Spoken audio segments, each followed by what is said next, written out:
Hello, everyone. And my stream feeds aren't showing up. Oh, come! I just tested this. I had just did. Oh, when I go live, that's when they don't show up. Stream being yet. Oh, there they go. There they go. There we go. Just delayed. Okay. Hello, everyone. I am your Empress Mill. I'm joined again with Dav. No. Corgi. Hello. Aeros. Yeah, The Guardian welcomes you. Roady. Oh, there they are. Sky. I didn't prepare something to say. Go Rar. Rawr. AlphaCbear. I'm new. Taking over for Shinona for now. Tonight for the final chapter. And we have Dronon. Oh. And yes, I did call myself Empress, sis. You mad? No. Talking to Remar in chat. I see They that, but can I find answered Nora. anyway.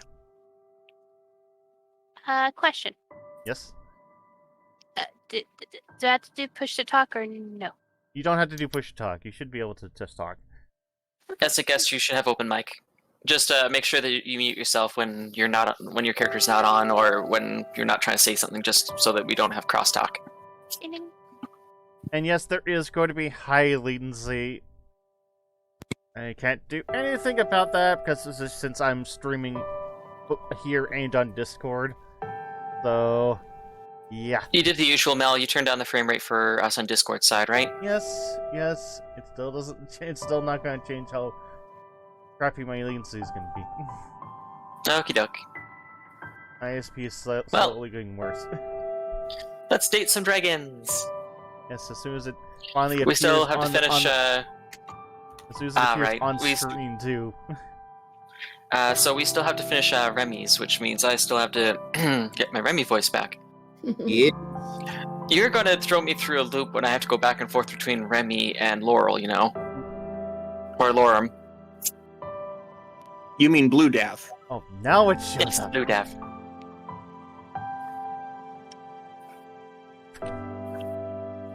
OBS, stop lagging on me. Sorry, OBS is just driving me nuts right now. Like, I do all this preparation work, and then when everything starts, that's when it's like, oh, I'm gonna mess with your head now. Anyways, let's finish up. Let's finish this all up. What was that? All right, because this is where I paused.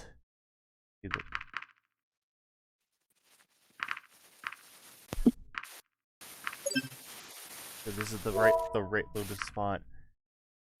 Both over chapter 4. One of them I want to skip ahead. I already talked to Remy. That one's September 12th, which would be the most recent. Yep, Remy's already been taken care of, so get some deserved rest. And then we can start chapter 5.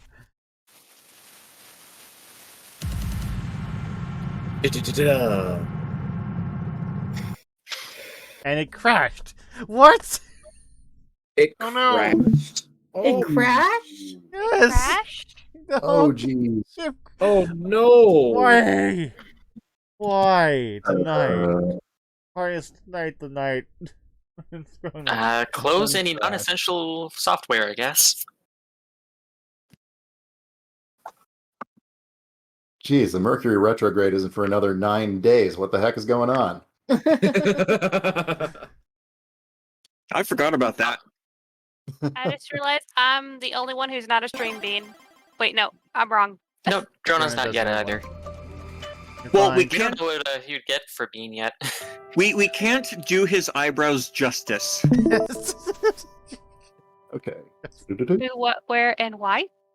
Look at Dronon's icon. Just eyebrows. In the stream as Discord. Waggle waggle. For a minute there, I was like, Nosferatu?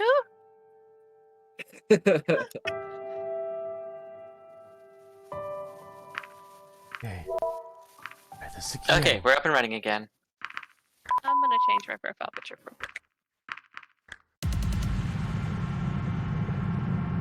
Hope and then grief. Chapter 5. Okay. And I hear and fireworks. we're fine. Okay. There Oh, we good. go. Yay! Yay. After a night of turbulent dreams and a system crash, my consciousness returned to the shores of the waking world. I switched it. Yes. Today is the day of the big fireworks. Who shall I bring? Let's see. Let's go alone. No, we're bringing Remy. You just crashed to sleep, Mel, that's all. Yeah, you crashed hard. That must be him. Are you ready to see the fireworks? My I I forgot that was a line. This is before the whole Reggie thing, I think, or this is after. I can't remember when the whole red body was ready. My body is ready. My body is. I wasn't prepared for that. I wasn't either. I forgot. All right, let's go.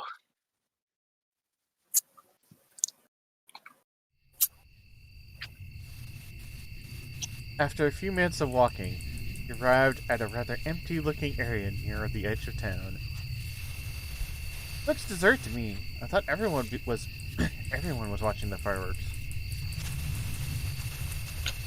Oh, they are. But we're just doing it somewhere else. I don't really like the crowds, and I think you would appreciate me leading you here if you knew what they were like. Oh, better safe than sorry, at any rate. That's what I was thinking. This reminds me a bit of the night I arrived here. Everything was dark and empty, and it was just us walking through the landscape. Yeah, you're right. Oh, I think it's starting. Now watch. We were quiet as we waited, and the stillness of the night enveloped us. Soon, I heard the sound of the first rocket making its way into the night sky, after which it exploded in a pattern of colors. More rockets followed, their thunderous noise echoing throughout the land.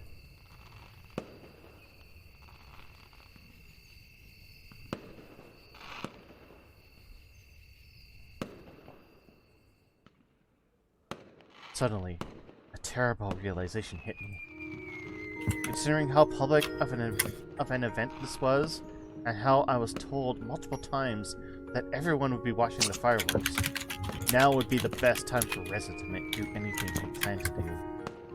Not only was the village basically deserted, but the sounds of the fireworks would also overshadow any gunshots, giving him as much security as he would ever have. As the portal had been repaired by the mysterious person I met, now was the perfect time for Reza to make his getaway, and I was the only one who knew. Remy, I think we need to go, now. What's wrong, Mel? I know where Reza is. We need to stop him. Shouldn't we call the police or something? We don't have the time. I'm not sure if I could fight him. You're right. If you were there, he won't hesitate to shoot. Maybe you can hold him off, and I'll try to get some help. Alright, let's do that. Go! I started running. I like when he blushes. You can see his whole, like, his little white ears turn pink. It's kind of cute. I know. So adorbs. Remy is the best boy. Alarm's better. I'd shag Bryce, but I'd marry Remy. No kills. I Oh God, is that Shag marrying Kill? I'm excluding the kill though. No kills. I thought Shag marrying Keep as a pet. Lauren will keep Oh us god. Not Well, that at kind of least pet. Don't get weird on me now. Oh, you're Well, the one who let's- said it, my Empress, not me. I'm looking Well, at the at chat. Well, at least I'm considered as a positive in one of those retrospectives. I started running as Remy's voice caught out to me. Where is he? Where should I go? Oh yes, that plot detail. The portal. You'll be there.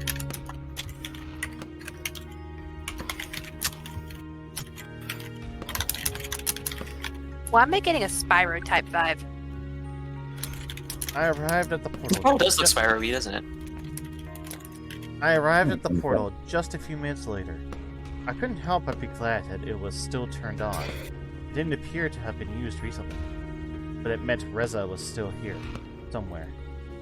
I looked around, thinking about where he could be, or if it was worth waiting for him here, when I saw something out of the corner of my eye. There was a suitcase leaning against the portal. When I opened it to check on its contents, I was surprised to find a few eggs inside. I had no doubt that this was Reza's doing. Apparently, he had broken into the hatchery again, stashing the eggs here, but he hadn't used the portal just yet. Why? Given that he hadn't left yet, he clearly still had unfinished business in the area. The underground building. The administrator had told me all about the prowess of the generators within. It probably hadn't been hard for Reza to guess the same, or to try stealing them from a place he knew would even be more deserted than the rest of the village was right now. He also didn't have to go far from the portal. All things considered, it was the only option that made sense to me. I could have waited for Reza here, but in the end, I decided it would be better to meet him underground. If there was going to be a confrontation, I was sure I would have the advantage in a more crowded space. Even in the darkness, it was easy for me to spot the site where they had unearthed the building's entry, as it was in a roped-off area that I had seen from afar before.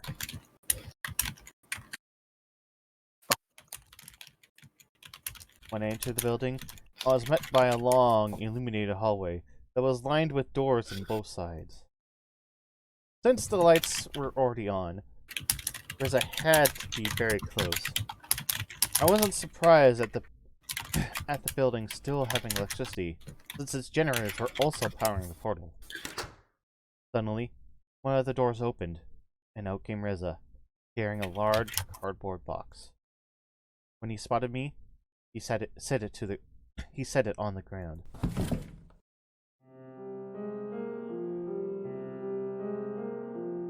Got you. Who's voicing them again?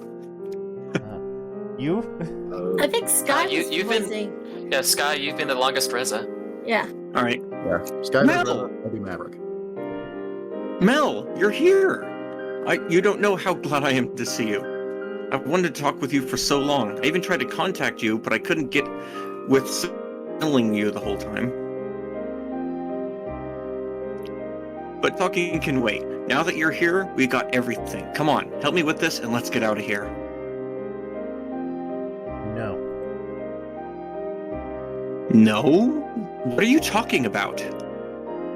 I'm not doing anything to answer a few questions. You want to talk now? Sure, why not? We probably got a few hours if we wanted to. None of them will disturb us here. We can even get the backup gen as well after we send this one over. When did you realize we were in the past? How did you know about the cons? I've known for a while. It's what I wanted to talk with you about when we met at the portal. How about you? I only recently found out. Looking back, it just seems so obvious to me now. I'm not sure how exactly you figured it out, but there are so many damn clues when you think about it. I mean, How could a supposedly completely different, independent civilization speak the same language as us? What was this supposed to be, an alternate reality? No, it was just a different time. When was there anything resembling these creatures on Earth? It's not hard to make the jump from dragons to dinosaurs when some of them here look pretty damn near identical to dinosaurs we knew about. And then there are also the prehistoric fruits, the plants, and the fact that their technological level is nearly exactly the same as our own past society. But we don't even have to think that abstract. You just need to look at the sky. Like me. The sun, the moon, even the stars are the same. Constellations change over time, of course, but we could account for that stuff. You could have just pointed your PDA at the sky and it would have told you the time period, including the imminent threat of being eradicated. You could even see the meteorite in the sky and how it would change position day after day.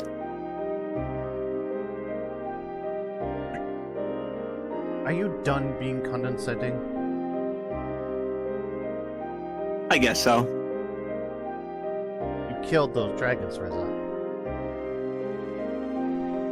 What a brilliant deduction, Sherlock. Why did you do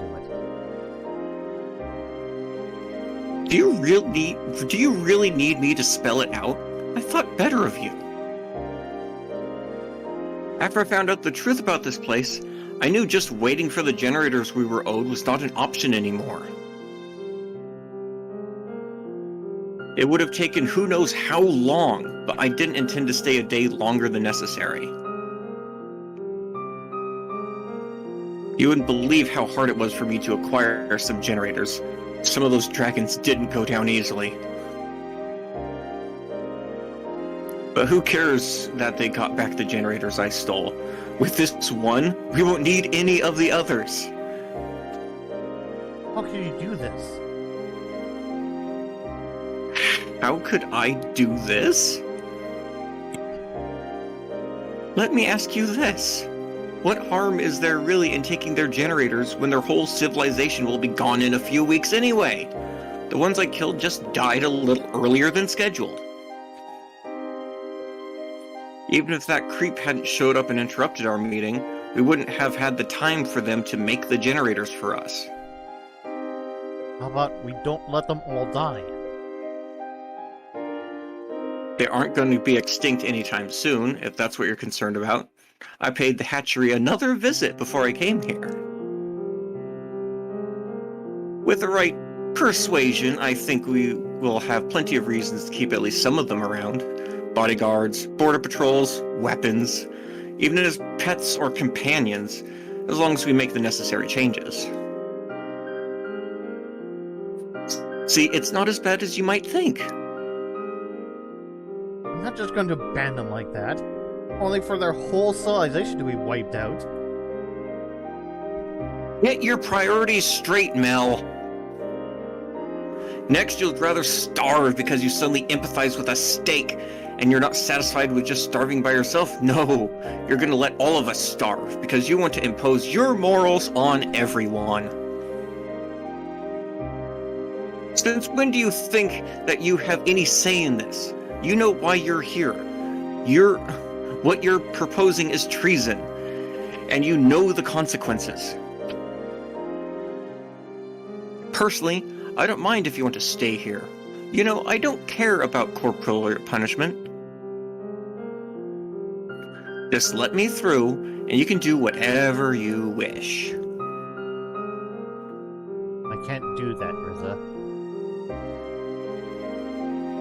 I see how it is. They told you they needed this generator to stop the comet, huh? And now you become their lackey. Don't tell me you've been drinking up what they've been telling you. You know they have as much vested interest in this whole thing as humanity does. That I and you do, or at least used to. Do you think they wouldn't do the same thing if it was their families on the line instead of ours? Their entire world is on the line here. They live in perfect harmony with their perfect green energy source and no reason for wars or conflicts, yada yada yada. We had that too.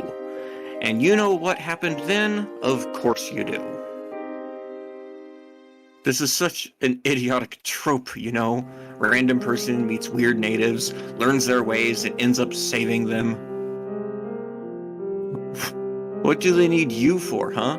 Maybe they're going to be extinct for a reason if they can't even save themselves. You know of our suffering, yet you will let them have it? I don't care what happens to them, but unlike you, I was at least trying to save humanity. At any cost. We have the solution right here, and you want to get philosophical now? Don't you think we deserve it? They've had it for who knows how long. Now it's time for us. Not like this. Do you think I like it? If there was a different way, I wouldn't have spent the last few weeks doing what you didn't. We don't live in this fairy tale world of yours where there's a perfect solution to everything. You should know that. Just being here for a few weeks must have messed you up. I think I know why. You got too used to all the comforts they have here. You actually don't care if they all die back home, do you? As long as you can stay here in this perfect little world of yours, you have discarded everything and everyone back home and replaced it with this. Maybe it's because you don't have a life back home. I can even understand that a little. Of course, it would be nice just to stay here where they have everything that we don't. But being here also reminded me of everything I hated about how our world as it used to be. The pettiness and the politics. Say about the solar flare what you want, but it leveled the playing field and gave people like us a chance to make a difference. For all of our efforts, what did we get? A vote that was meaningless and a sea of stupidities and lies. Now everyone has to pull their own weight. We make the rules. You, of all people, should understand. Of course they wouldn't. They haven't experienced how it is to live like we do now, to see the world burn and everyone you know die around you. And because I have, I won't let the same thing happen to them. How many do you think died back home just in the 2 weeks you've been here because we don't have power for the hospital, huh? Do you think those victims aren't worth mentioning? Or do you just care about the few dragons I killed? Our city is the last bastion of a civilized society in a world where nothing else is left. Maybe you have forgotten about them, but I haven't. How many of us do you think will still be there in a month, a year? Or are they just a statistic to you? The same can be said for the dragon, you know. What do you want to do? Talk me down from doing this? And then what? It's too late anyway. You think they're just going to let us go after what I've done? Fat chance. Whatever you may think, you'd find that our leaders back home agree with my course of action. Why are you telling me this? Because I expect you to join me. That's not going to happen. And you call yourself an ambassador.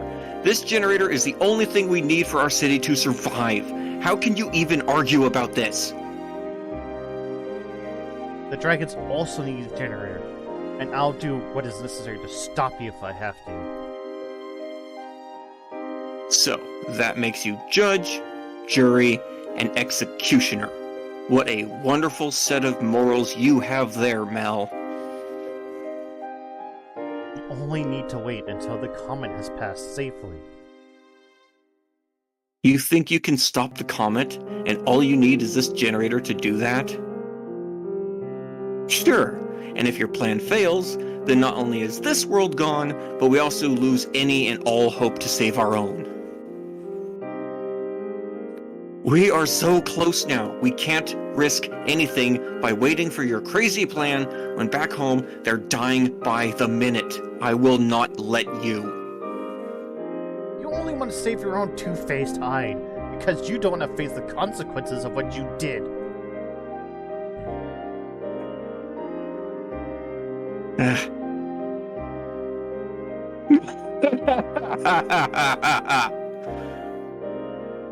Why are you laughing about this? Because it's a joke.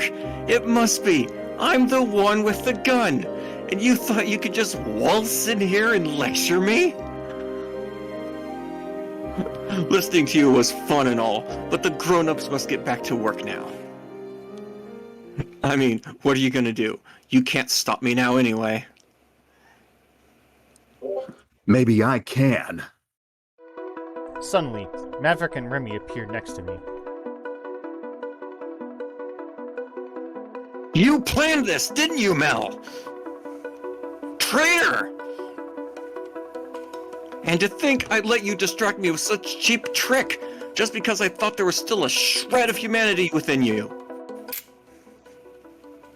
He pulled out his gun, not sure which one of us he should be aiming at. Just let me go, and I'll forget this thing ever happened. You got 6 bullets for 3 people. Do you think you can really do that, Reza? Do you think this is worth risking your life for? I've been risking my life for this every day for the last 2 weeks. What did you do during that time? Sip champagne in your nice apartment? Besides, this generator and the whole building came from our time. They belong to humanity. Suddenly, the administrator came out of the shadows in the hallway behind Reza. CBear!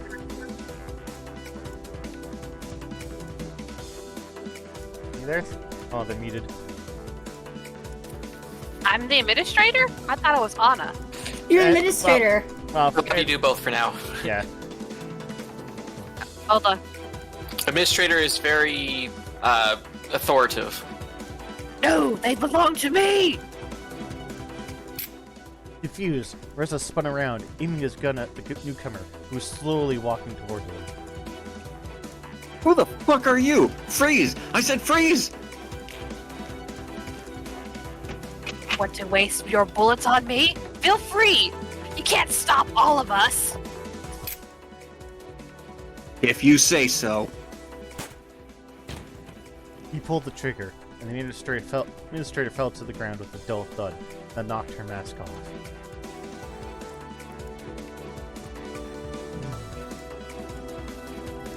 Oh, it's Azumi this time. Mortified by the display before me, I found myself unable to move as the events of the following seconds unfolded before my eyes. Reza was quick with his gun and shot Remy once before Maverick could charge him. And what? I thought I got everything for the good ending. What? Maverick pounced, snarling, and knocked Reza to the ground before embedding his teeth into the body before him.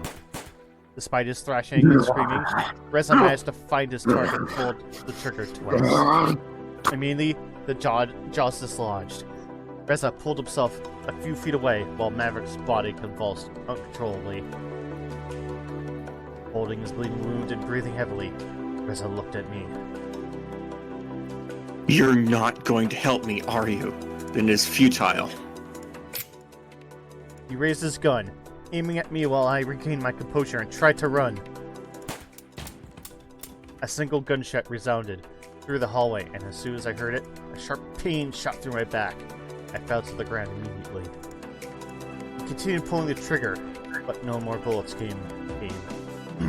After a few seconds of silence, I slowly turned around.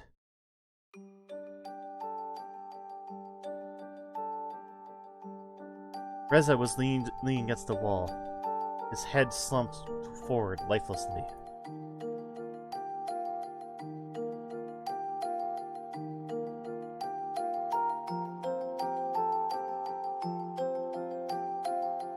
Africa and the administrator, both lying in a pool of their own blood, were not moving.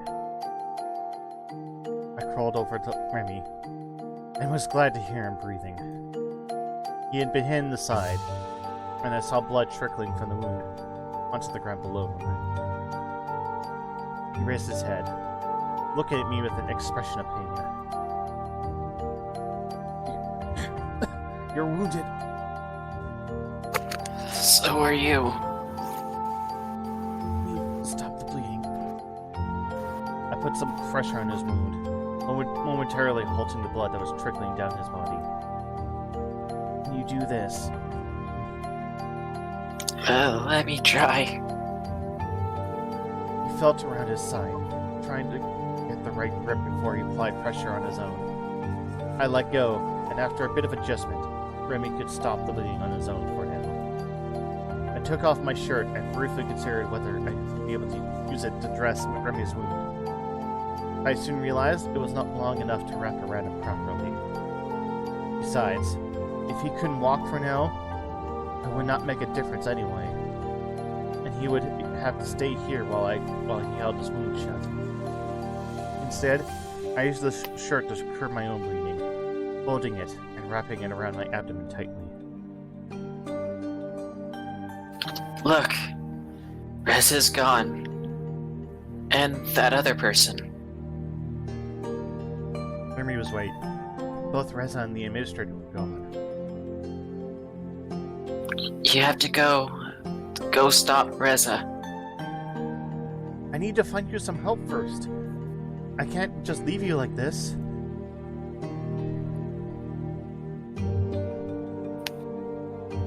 Don't you dare tell me what you would be doing me any favors by saving me. If it's just going to be one of us, I don't want to be me.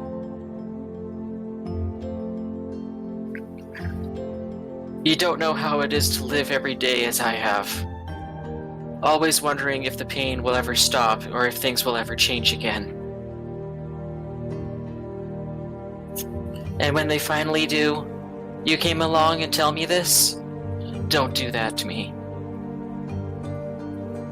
I'm not going to go through this again. What do you want me to do? This is bigger than us. Bigger than me. Just go. Go and stop Reza. Alright.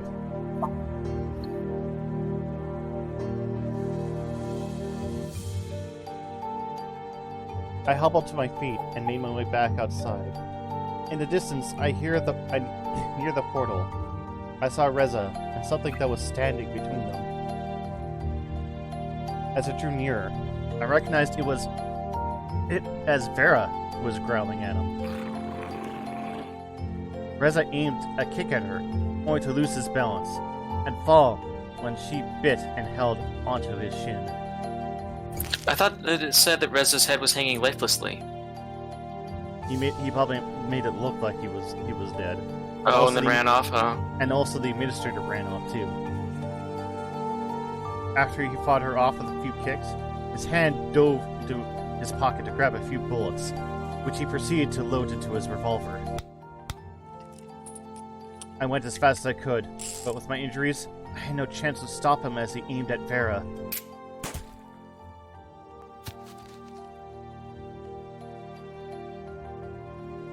Oh, he got Vera. Slowly, he got up again and walked over to the portal's controls when the administrator suddenly appeared behind him. Immediately, she was on him, throwing him to the ground before starting to pound his head with her fists. Together, they rolled down the slope of the small hill on which the portal stood. When they came to a halt, the fight resumed. There was a flurry of fists, and suddenly, I heard the distinct sound of a gunshot, after which the administrator slumped and fell. Eventually, I arrived, only to be able to confirm that both of them were dead. I went up to the portal and examined Vera for any signs of life. I found none.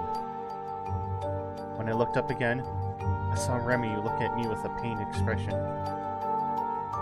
I stepped away, giving him some space as he stepped up to the small corpse.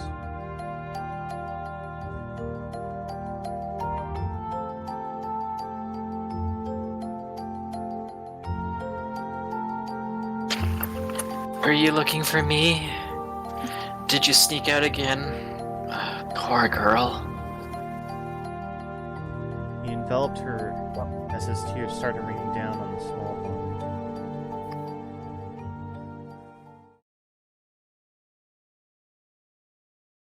Soon, more help arrived. Remy and I got all the medical attention we needed. Besides those we already knew to be dead, it was also too late for Maverick. I warned them about the comet, telling them to check the PDAs I had given them for verification of my claims. A few minutes later, EMTs arrived, and I was put into an artificial coma due to my injuries. In the weeks I was out, a variety of things happened. After everything that had taken place, negotiations were fierce between humanity and dragons. Out of respect, Rez's body was returned to humanity through the portal. While his actions had soured all goodwill on the dragon side, Rez's wounds did their job to do the same for humanity. I, too, was to return to humanity, but as my condition didn't allow it, humanity took the dragon's refusal to transfer me as a sign they were keeping me as a hostage. I wasn't a priority for humanity, though. A fact I was aware of well before I ever arrived in this world. As far as they were concerned, Rez and I had our chance, and the results weren't pretty. Ultimately, dragons decided to return the PDAs before all contact was cut. Luckily, my claims were taken seriously, and there was already a plan in place to divert the comet. While they would have to use the lab's generators to do it, humanity decided to use their portal's power source to supply their slowly failing city for a while longer, as I looked for other, more long-term solutions. After I awoke from my coma, I had to consider my options. While the dragons were able to create a new power source for the portal, I wouldn't have known how to send myself back to humanity, as their portal was already deactivated. At least, not without the expertise of the dead administrator. Forgot. Yes, technically my character is human in the game. Unfortunately. The only coordinates remaining in the portal were those she left as a last resort. It turned out they were to send someone back to the time to the day I arrived here. As soon as I could, I met with Remy, who told me about everything I had missed.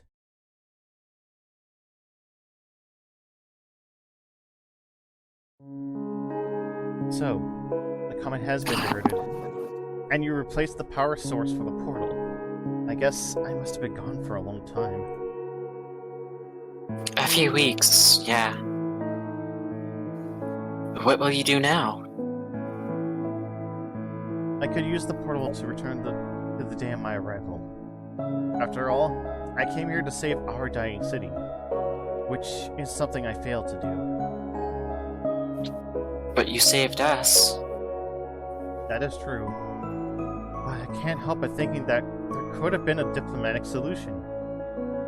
Just hadn't been in a coma during the negotiations. Whatever you want to do now, you best be sure that you'll have the council support. Or you can be sure that you'll have the council support. You could just stay here if you wanted to. I bet you wouldn't mind that, would you?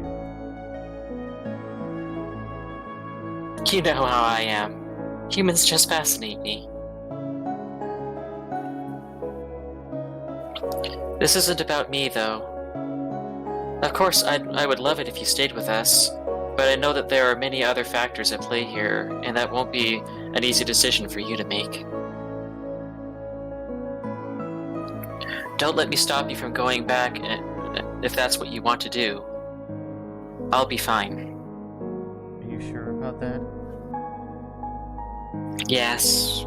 After all, I'm not alone anymore. In the last few weeks, I spent a lot of time with the Dean, and I'd say we're pretty good friends now. As sad as it is what happened with Farah, there is another girl at the orphanage that I've been taking care of pretty often. Maybe you've seen her.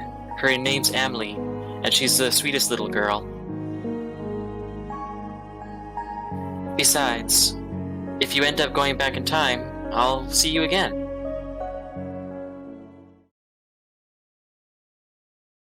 Okay, for a sec there, I was worried it's still not a good ending, but it's the quotation marks good ending for Remy, as in he didn't die.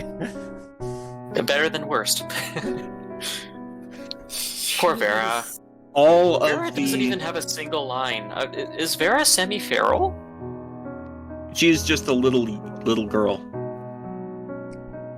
She was well, we've seen other Hatchies talk. Oh, she has a disability. That's what it was. So yeah, she This can't game has speak. all the feels.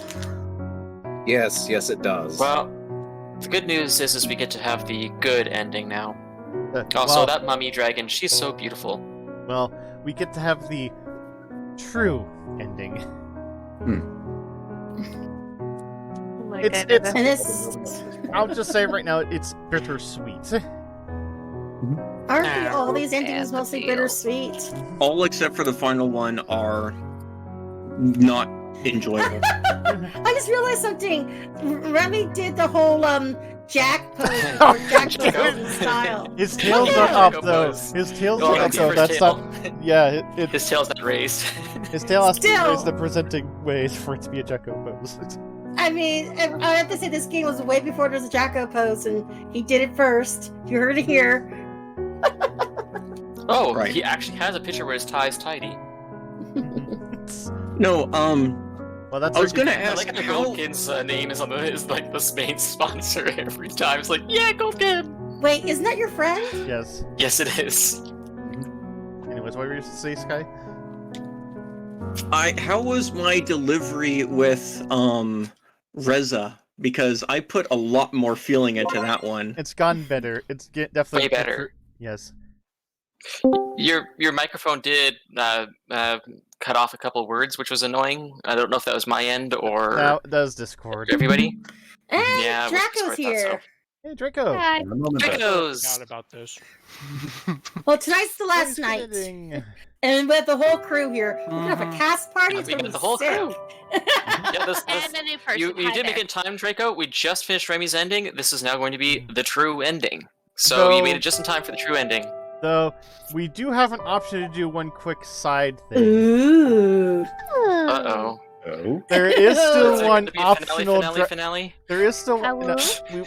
it'll be short. It's just 2 sections. It's with a certain green dragoness. My. Alright. And I'm pretty sure, Go on. I'm pretty sure, and there's a reason why I made it past save earlier. 'Cause I knew- Hello.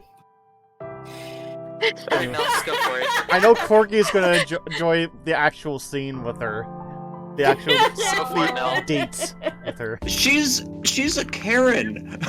I know. No, she is. she's not. Well, I mean, She's just Oh, misunderstood. she is. okay, look at them Can I now. just enjoy this? Okay, so we had to go to. Not without us Search- picking on you first. Okay, Oh, fine. Just as I entered the southern part of the park, I found myself tumbling to the ground when someone suddenly bumped into me. Ouch! Oh, side So- character. Who? Hey, wait. Anyone wants to? Returning Draco? Is it a what kind of never mind. Aeros, you do it then. Let Draco. Okay, or if Draco wants to do it, that's fine. I was just gonna go ahead and hop in Go if for nobody it. wanted to. Okay. Go for it. Go Draco. Sorry about that. Are you all right? Besides being a little dirtier than before, I think so. I should really look where I'm going. Sometimes I just get lost in my thoughts. Hey, think think you dropped this? Oh, well, thank you. Ghost stories, huh? Yep. Oh, I should probably get going before the bookstore closes. Bye! Bye. Oh, there's someone sitting on the benches. Yes, let's get back to the where before it was like go to the dragon I wanted to approach in the first place. She looks like a neat arena, like of a Pokemon. Oh, what a most pleasant surprise meeting you here, Mel. Do you know who I am? You know who I am? I do. This is not a game of who the fuck are you? And what brings you here today, Mel? I'm not quite sure of that myself. The park does have an appeal that naturally draws people in. I would know, since I'm partly responsible for creating it. Have you seen the north side yet? If not, you totally should. It's so pretty this time of year. You created this park? Well, some of it. See that building behind me? That's where I work. Do you want to know a secret? The park was built here so I can enjoy the outside on my breaks. Like right now, for example. Speaking of your work, Remy works with you, right? I just met him the other day. Oh, Remy. He's a quite little nerd, isn't he? Have you seen his malformed ears? I want to laugh every single time I see them. Now, in order to get the date, I have to admit, they're pretty funny. Right? Now, just imagine what it'd be like working with him. He's like running back and forth at my command, like some sort of like well-trained, ugly, yappy dog. Can I ask you a question? You can ask for sure, but whether I can answer or not, well, that's a totally another question now, isn't it? All right, what would you like to know?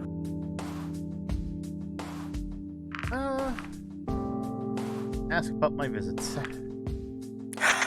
What do you think about us visiting this world? You and Reza? Well, I think it's about the most exciting thing that's happened in here in the last few years. It certainly has been a nice distraction from the other boring things I have to do at work. How so? Well, arranging your arrival was partly my responsibility. In fact, I've been at the portal you're welcome myself if something hadn't come up at the very last second.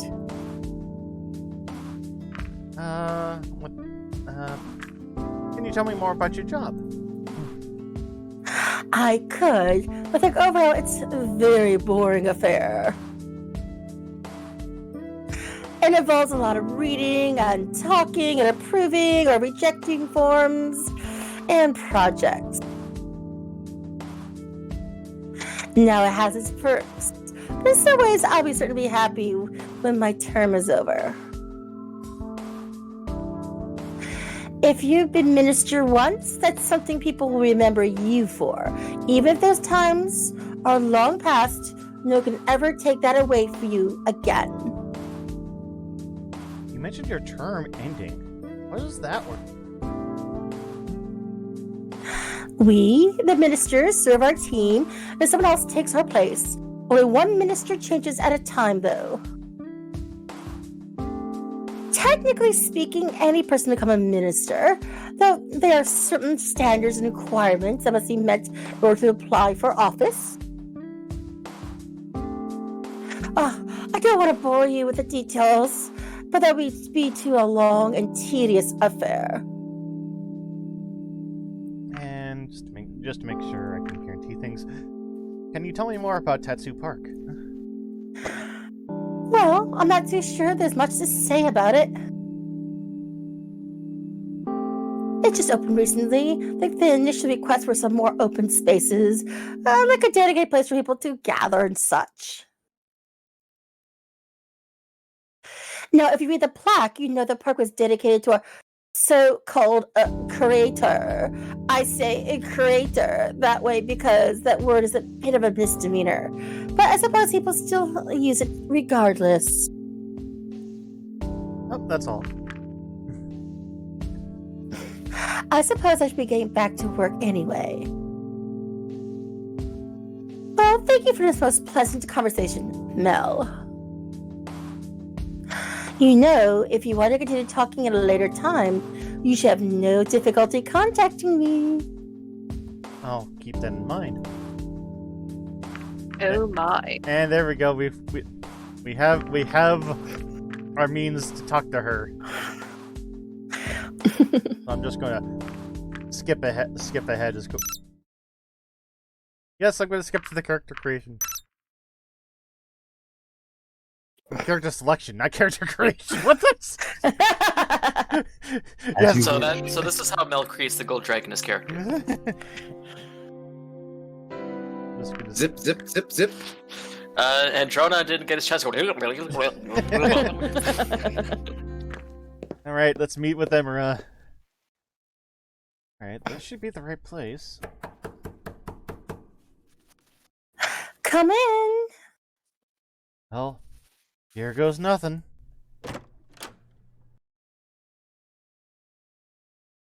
Ooh, how quaint. So wait and hear Remy could hide in plain sight.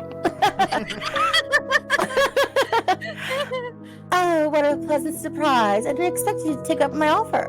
No, I'm sure you are a very busy person. Not too busy for a visit like this one. I'm sorry to say this, but I don't have much time for you today, as edifying as your visit is no doubt going to be. I have a meeting to attend to shortly. However, I'm so grateful that you came to visit. I'm sure someone of your standing is always busy. Thank you for taking the time to meet me. Charming as always, aren't you? So what exactly is this? An official meeting? A trade negotiation? Oh, please. It's just two people having a conversation. After all, we still owe you for the PDA devices you gave us. So until we deliver our part, there's nothing to negotiate. I see. It was up to me, though. I'd rather listen to you all day having to work through these stacks of paperwork. Is it really all that boring? Sometimes. It's just an unpleasant part of the job, I suppose. Now, in the end, working as the Minister of Culture and Arts involves as much paperwork as any other bureaucratic position. Some days I have to keep reminding myself there's actual people and problems behind those numbers, and those people that I'm responsible for.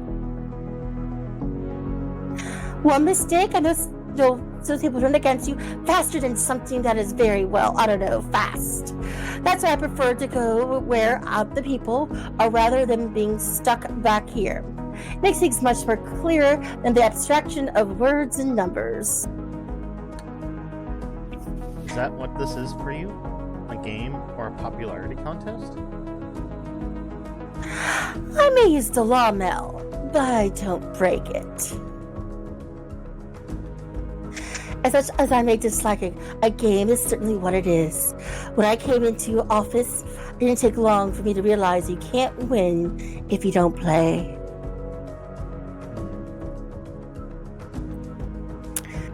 Let me ask you one thing, Mel. Do you enjoy your work as an ambassador?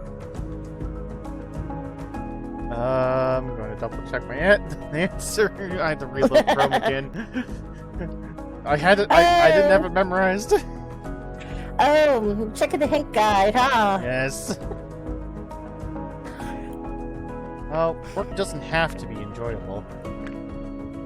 Work doesn't have to be enjoyable, but it can still be fulfilling. But that is especially true for what I'm doing right now.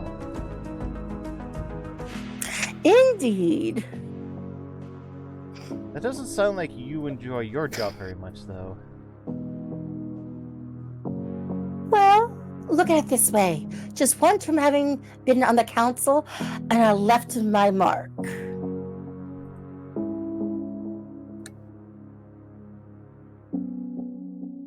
One term being stuck behind a desk with my paperwork, at least I get to do something that can make a difference. Even if it doesn't happen every often. Culture and arts don't exactly give me much room for doing what I want to, you know. Still, I prefer stacks of papers and meetings to working in a mine or pulling carts or logs or what else they do us Earth Dragons visit, so else they'll have us Earth Dragons typically do. Huh. When I look at those who have to do hard manual labor, I can't help but feel empathy towards them. I'm impressed at their tenacity to work in conditions that I would never want to. I wish to help them. What about those who enjoy that kind of work? Sure, but I'm not talking about them. I'm talking about those like myself, who are just not cut out for that type of work. Ugh, to get my claws dirty? Being in charge of your visit in this world, however, isn't quite an opportunity. Was it just that? An opportunity? Of course not. I've been a staunch believer in humanism for a long time. Humanism? The belief in humans and their contribution to our existence. I see. Some people say I only look at this matter into my hands. Just another publicity stunt. But I assure you, my feelings on the matter are genuine regardless. Intended. I would argue that making it a public spectacle only confirms my position on the matter. In the end, I don't have any hard feelings because I know the critics are only another part of the job I have to deal with. You should see how quick they are to jump at my throat and second guess every decision I ever made. How ironic is for those people to have a platform where they can spout their opinions when I'm the one making all the hard decisions. It doesn't matter though. I know that I will never please everyone, but my numbers do speak for themselves. In the end, it's all just a great self-sacrifice to make a difference. Is that why you became a politician? I like to think we were all preordained. My parents were the vehicle so I could get this far. I always knew I was destined for greatness, like my parents before me. However, they thought I would need to work hard like them to get there. Ha! That's where they were mistaken. I grew up as an only child in a village mostly known for its mining industry. My father was a very business-minded individual. He worked hard to provide for us and advance his career, whereas my mother was more of a spiritual person. After years of saving up, they combined their interests and created a new business out of nothing, a gamble that paid off handsomely. I did as expected of me. I studied and I worked hard until I became to resent it. By that point, I was at crossroads in regards to my future career. My parents wanted me to continue my studies, but I decided to go against doing that. Studying and working so hard, so I may study and work hard into Invidium? That wasn't something that was particularly appealing to me. In the end, I didn't see the difference between working hard in the mines and studying perpetually. Instead, I started to look for alternative options. There was an opening for a political position, and I decided to seize the opportunity and apply for it. At the time, I wasn't sure if to be surprised at the fact that I got the position, but if I look back at it now, it certainly shouldn't have. I was very qualified for the job. I also had a feeling that my parents might have persuaded those in power because they knew this would be another step up for our family. Persuaded them? How? This is only speculation, of course, but I would have been passed to do something like that, no matter if it was with words, gifts, or something else, grease in the palms. How has that worked out for you? Now that I'm here, this stack of books have merely been replaced by stacks of paperwork. At least I am pauper, though. Are you really? I know I'm polarizing, but why try to please everyone and accomplish nothing when I know it's impossible to please everyone in the first place? It's a departure from the usual way of thinking, and while not liked by everyone, some of my moves have been lauded by a great majority. My strategy is to take risks that may or may not pay off when I know I have nothing to lose, rather than just playing it safe and just perpetuating the status quo. Ugh, how gauche. You have nothing to lose. I'm not afraid of political suicide because I don't value the position itself. I only value the opportunities I'm given having this power. So as long as I have it, I shall use it until I can no longer do so.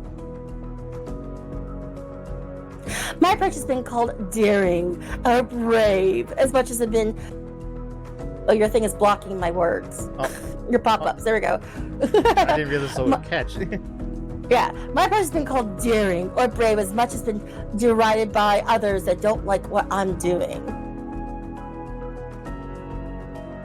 I'm not sure it will start a trend or there will be others who will follow suit, but either way, I'm glad once my term is over. Hold on a sec, I'm just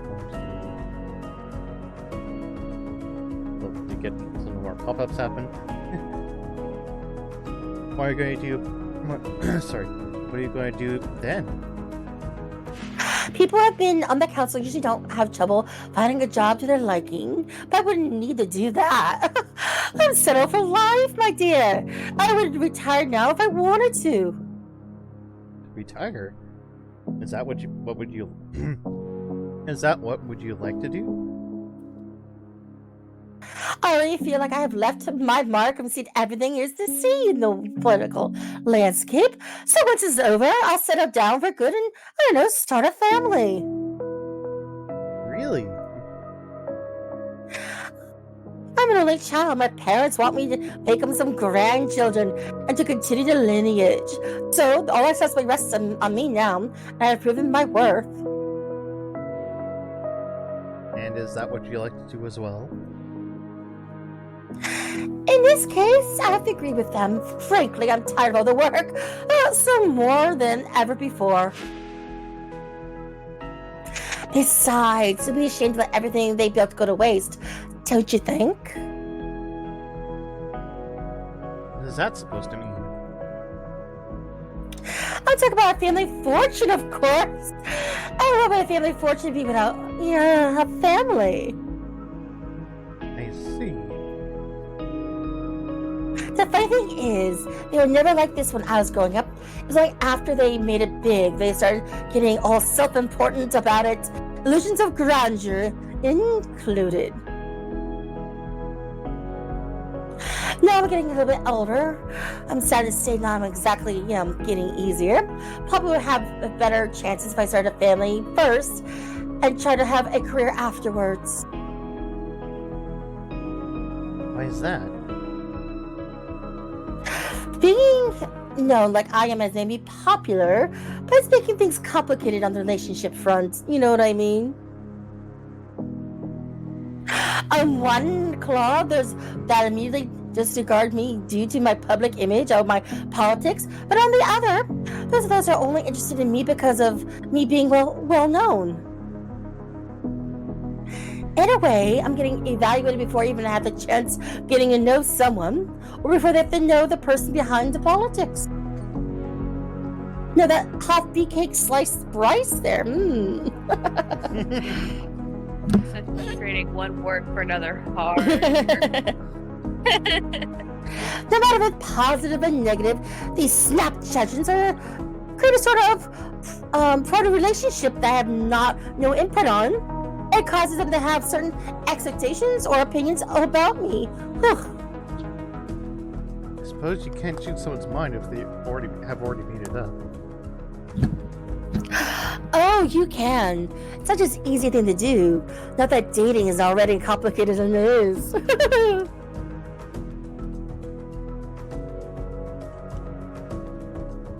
May be easier once your term is over. People may not recognize you as much. Maybe. It doesn't help that there's a rather limited selection of prospective fathers in this town. Slim pickings. I didn't even consider that. Maybe I'll return to my hometown once my term's over. Can I ask you something? You already asked me a whole lot of things since you came in here, so I'm sure one more thing wouldn't hurt. Go ahead. Why did you employ Rennie?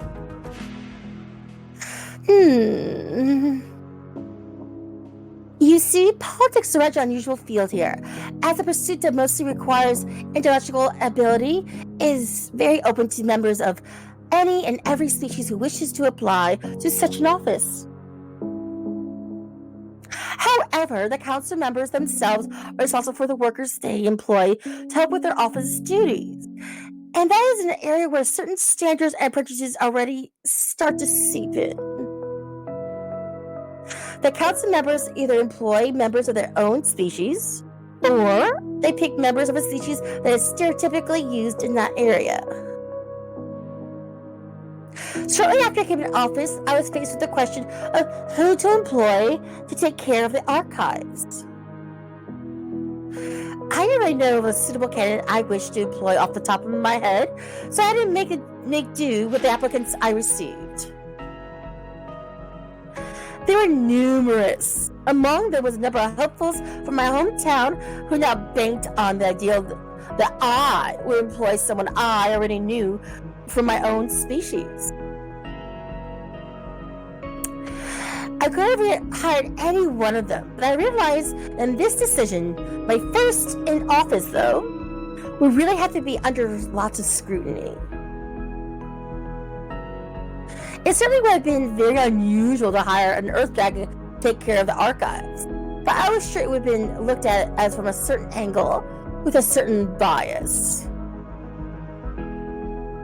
They would claim that I have only employed another Earth Dragon because they belong to the same species, or came from the same town as me. They wouldn't even consider that I made the decision based on merit alone. With the same bias thinking present in the applicants, it would have been hard to find anyone among them who have actually suited to the position of working in the archives. Typically, positions held by species with proper hands is often necessary to handle small and precious objects in the archives. Since I typically don't do things in the typical way, I want to do something different. After I sorted out applicants that only seemed to want to be there to advance their careers, or to have something important to do, to put on their resume, the remaining number was actually very small. Remy was one that stood out to me from all the rest. I wondered about his rationale to even apply for the position, given that it was unheard of for a member of his species to be the caretaker of the archives. Either he was incredibly naive, or he knew that his chances were particularly nil, but was willing to try regardless. I was curious to find out when I invited him for a job interview. He seemed generally enthusiastic and had a passion for the subject, qualities I was looking for. shows that a background actually made him well qualified for the position. Well, at least on paper. Ultimately, he reminded me of my parents, how they managed to break out of their mold and made it big by doing their own thing. So it turns out she had positive reasonings for hiring Remy after all, not just as a joke for her. I'm still not convinced. Oh, come on, she can be nice. Could. Yeah, it's a physical possibility. Oh. Yeah, but how often would that be? I mean, come on. Even villains, I mean, come on, has a point chance to do something, to help someone out. Yeah, I don't believe so, He-Man. I mean, look at Evil Lynn. I mean, come on. Okay. I saw an opportunity that aligned with my own goal. Of course, there's also practical considerations. But I thought with time and practice and his tireless nature, any difficulties he could overcome. Maybe he could rise above his peers, just like my parents did, and I gave him the same chance. I knew I was taking a gamble, but I thought with someone like him, it could very well pay off. Going against every recommendation, guidance, and advice I received, I ultimately decided to hire him, a decision that immediately made big headlines. It was the beginning of a trend that would give me the image that I have now. There was a lot of coverage about it. Oh, I was in all the papers, darling. And I think it gave Remy a lot more attention than he wanted.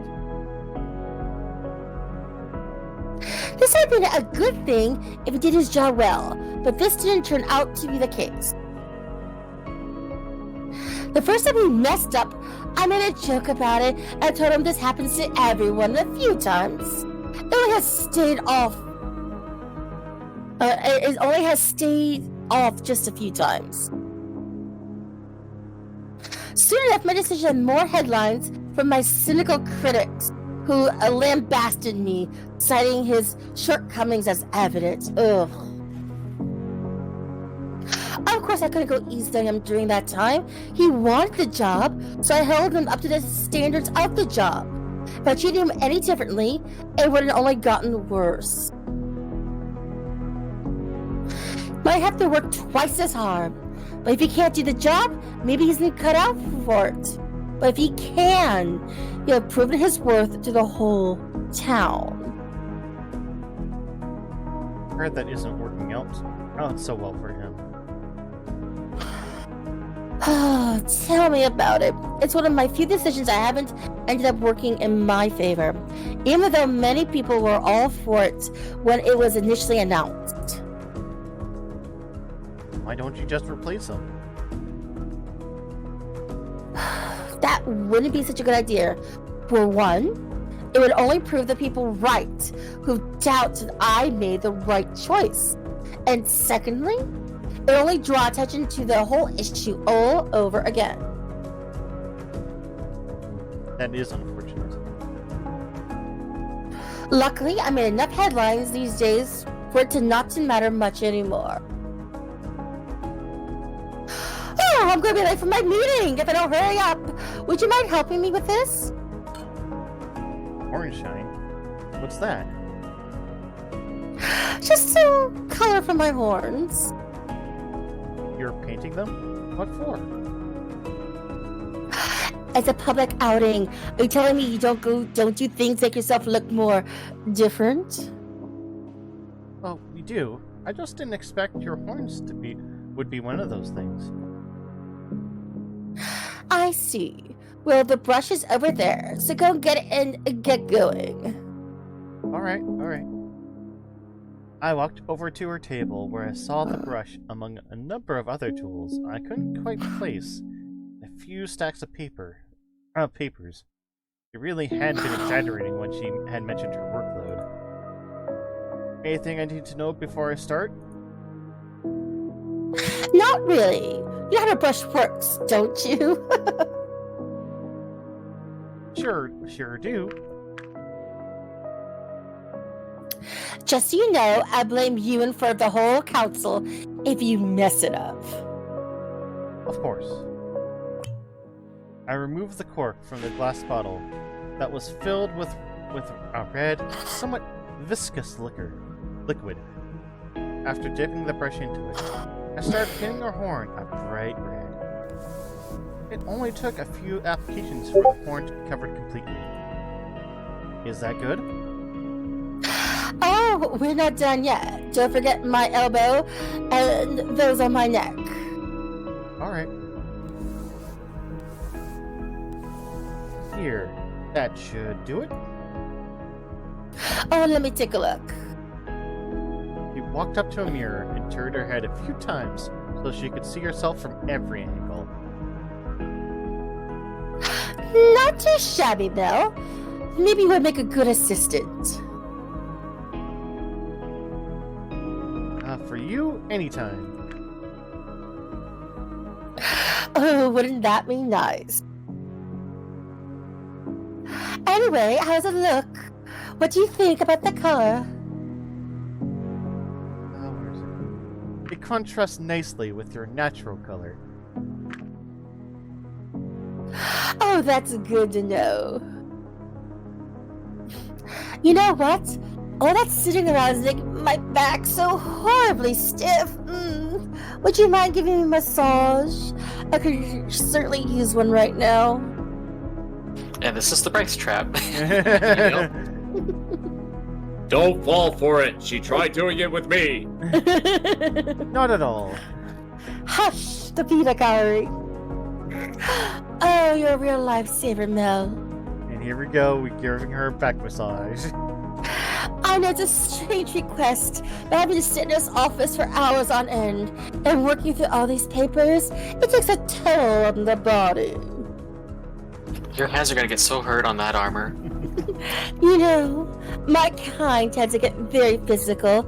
I haven't quite gotten used to this office lifestyle yet. He lay down on a mat and pillow as she quickly produced from somewhere and said, She lay down on a mat and pillow she had quickly produced from somewhere and presented her back to me. I briefly wondered if she kept these items in the office for occasions just like this one. Yep, we get a picture of her laying down. Wow, that is literal body armor. Wow. So, what should I do? You could start the neck and work your way down. Well, I don't know much about massaging an earth dragon. What kind of movements are we talking about here? Just put your palms on it and start rubbing in circles. And don't hold back. I assure you, we earth dragons can take anything you can dish out. Alright. I put my hands on her rather girthy neck and did as she told me, rubbing my palms on it in a circular motion. I was about to ask her if I was doing it right when I heard her voice. Oh, yeah. Oh, that is so lovely. Now, just be careful around the spines. We both don't want this to end with an impaled hand. After she had mentioned them, I couldn't help but watch her spines a bit more closely while I continued my ministrations. They seemed to be made from the same materials as the horn on her muzzle. Even though they were not as girthy, they still started out with a rather wide base, ultimately culminating in a point that didn't seem sharp enough to cause any damage by accident. That feels good. When I resumed my treatments, she suddenly bucked, her spines only missing me by inches when she suddenly threw her head up. I guess she wasn't kidding about watching out for the spines. Fearing a bit for my safety, I moved down to her shoulders. Oh, your hands are so wonderful, Mel. Was that so? The movements, the incomparably soft skin of your hands. I'll take it as a compliment. Oh, it most certainly is. Afterwards, we see how raw my hands is. Just smiling to around, like, Sandpaper. Yeah, I could just see it now. After you get done with the session, you know, you look at your palms and they're just so raw and red, and you're smiling externally, but in your head you're going, "Motherfucker, this hurts!" Just scream. Just the eternal screams. Your house immediately looks like a foundry worker's. Oh god! Put it in Ara. Sis. God, I know Ferdinand put it in, but you do. It's the gear. Do I emerald do the armor? Thank you, Ferdinand and Dora, for putting in Ara.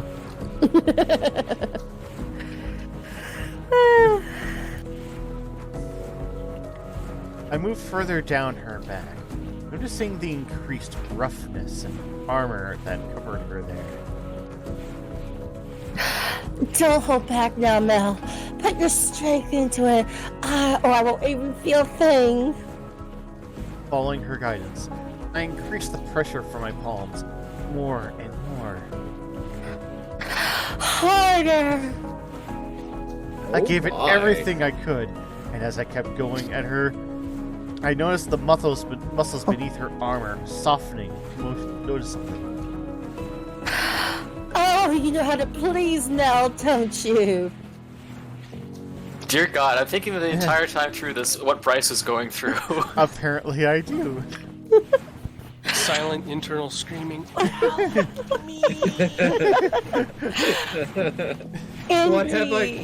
What have I gotten myself into? By this point, I moved down to her hips, giving them the same treatment as with the rest of her body. Oh, yes, that's the spot. A little lower. So, you don't know what... you know what? Having to sit in Albasdale does my hips now? Oh, yeah, right there. Oh no! Someone brought out the horny bat. All I can imagine from this is some random dragon just happens to be walking by her office door, hearing all this, and they're like, "What the fuck is going on in there?" That's why you just hear scurrying sounds of dragons speeding up when they go near her office. But we do... Unless it's no. If the paparazzi stops by and records. But we do want to remind you why we're doing this, right? Yes. Remember? I think it's kind of ironic that the corgi butt is also voicing the Drago butt right here. We're putting Mel through this wonderful experience for a real big reason behind it, right, Mel? Yes, we're doing it because I still do need help with my student loans. Every little bit helps. The donation links are right there, presented by the maid. Yep. If you guys can drop Mel any tips, it would be very much appreciated. Doing so can help us continue to have these visceral moments together. Oh, yes. Just love saying that. No, it's fun. Besides, I'm being Emma. I'm sure Emma was saying RR. You should add that to your channel points. Oh. I think about what I was gonna say if I'm in dragon mode. I just found something funny that we can look at that later. Okay. What you say was a picture of somebody painting a lovely tunnel underneath a bridge, and someone crashed their car into it. Like a Wile E. Coyote moment? We saw that. They even put the bird on it. We know about it. Right. Unrelentingly, I continued, vowing not to stop until every last knot in her muscles was gone. Oh, no. Don't stop now. Give it all you got. Scurry. I went faster, tenderizing her like a rub stick. Oh, we're looking at her rump right now. Oh, just like that. Oh god, the wording. Yes! Yes! Looking for some rump roast? And with that, my treatment was done. Her hips now as soft and supple as a jello-filled beanbag.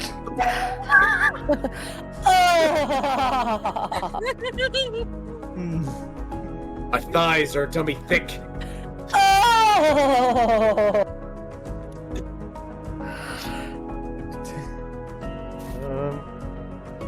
That was amazing.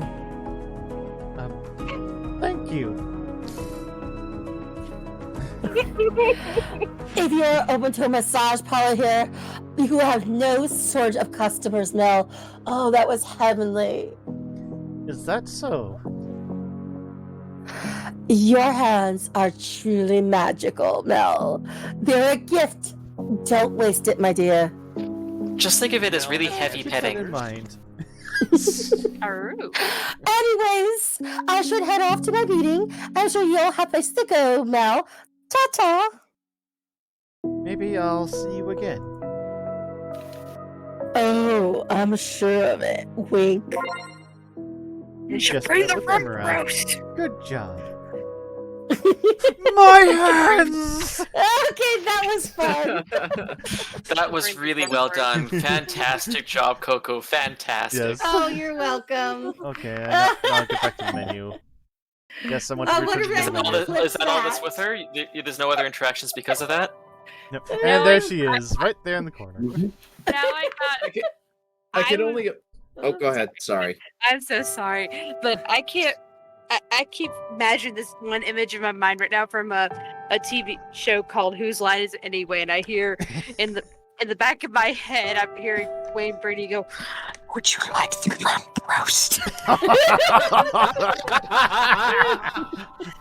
Whose Line is one of my favorite shows. Oh, I love Yes. that show. I love one it of too. I just noticed.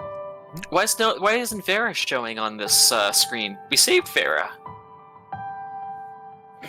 I'm not sure if she does. I don't think she does. That's weird. We get Kyle, but we don't get Vera? Kyle had even less screen time than Vera. Wait, Vera was the one that was. Is it the on little little pink girl. dragon? Yes. Yeah, the Yeah, pink little one. pink dragoness. We saved her life. And Well, because, you know, the until one that was Remy's supposed to commit ending. suicide. The room is ending. Yeah, I should have had Remy and then like with Vera next to him or something, because you could totally save Remy without saving Vera. I'd have to load up my save to see what's what. But anyways, Anyways, finale! Finale, if it loads properly. I'm glad everyone's having a fun time. I know I am. You were. Oh, Skeels is in the chat. Oh, Enlightenment. Oh, and it's the mumminess. well, let's only give us. I should have started straight from chapter 5. Ducky. Speaking of Right. Whose Line Is It Anyway, one of my favorite jokes was insert your own joke here. Because it was the baggage scanner at an airport, and Oh, please hang on. insert your package. I am double Oh my checking one thing. I'm quickly double checking one thing. Did anyone clip that, by the way? No, but it'll be recorded. There's always time to clip it before the Twitch VOD goes away. Yeah, you can like Yeah. Yeah, there is no Vera. Aww, yeah. little cute pinkness. One of my favorite episodes of Whose Line was when Robin Williams was in it. Oh yeah. Yeah. I love the. I love the British version. Do I have to I like- rapidly skip to the last chapter to get it? Because I thought this one Just fly through it. We can do that. Yeah. Yeah, I mean we have the system. Yeah. Yeah, skip we have to ahead. Skip ahead. My favorite skit was number of words submarine. You know, Captain, what should? Overboard! Right now? Yes! Okay. So Underwater! what Yes! do we do here? Okay, guys, Just we gotta focus now. I'll just do anything just to get me to the part where I need to be, which is chapter 5. I thought it was supposed to skip me straight to chapter 5, but maybe it's because my reloading old things that mess things up.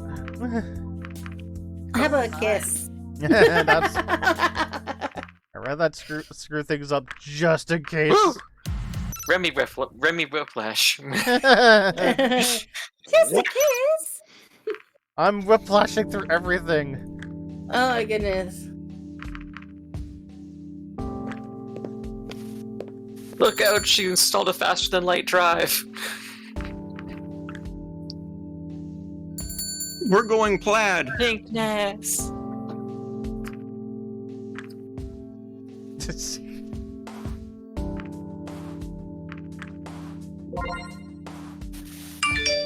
Oh. Lazy. Lazy. Sorry not to be anyone investigate for Deciding not to meet anyone or investigate for the 10th time. Being so good at doing nothing apparently is a skill too. Oh my the system should be GLaDOS. Even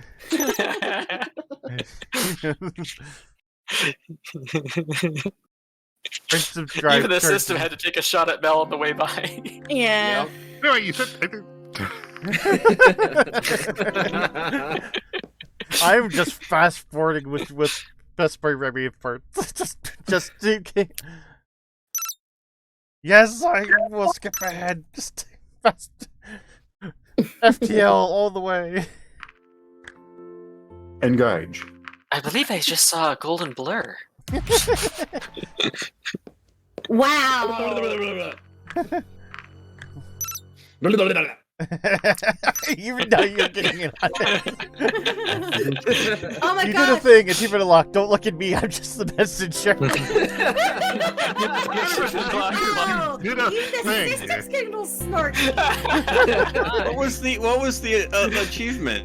I didn't I pop didn't see the up. achievement pop up that time. I must have already gotten it before.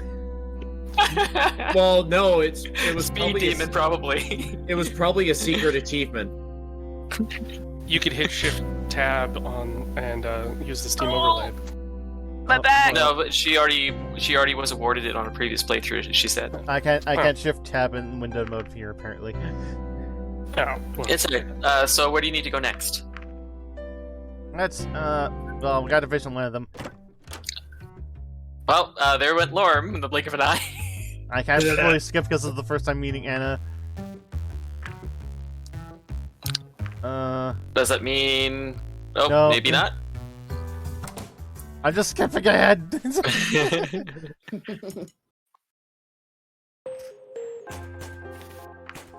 Stay in.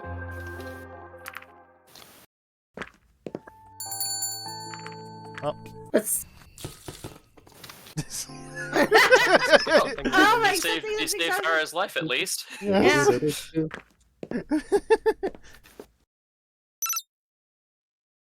I found out I Hi, could just Mel. press. Oh, goodbye, then, Mel. I can press tab to automatically skip things. Save time, skip ahead. Yes.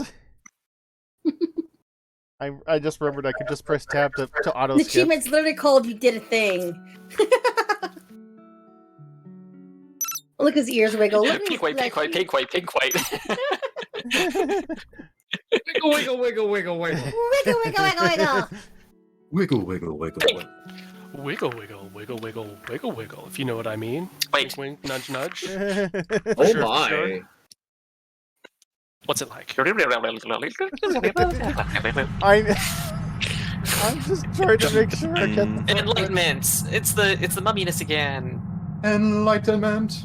Again, I'm pretty sure it's because instead of going straight to start, I loaded up an old thing just to get the whole Emra thing out of the way. That's why I did auto start chapter 5, because Okay. Okay, you enjoyed it. You know it. I know. And you're enjoying the fast forward too. Including the system didn't start yet me. There we go. Nope. This is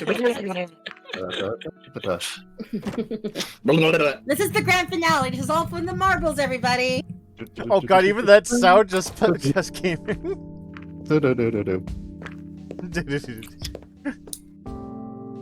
And there went Kyle. Just do your There Lord we and Savior, go. Raptor Thanks for deal. joining us, Draco. Oh, hi! It's you. Hi. It's the pink. Oh wait, no. Kyle was the other one. Nerd noises. Nerd noises here. Yeah, Kyle was the furry one. Rawr. Rar. Rar. X2 nuzzles. Yep, It's me!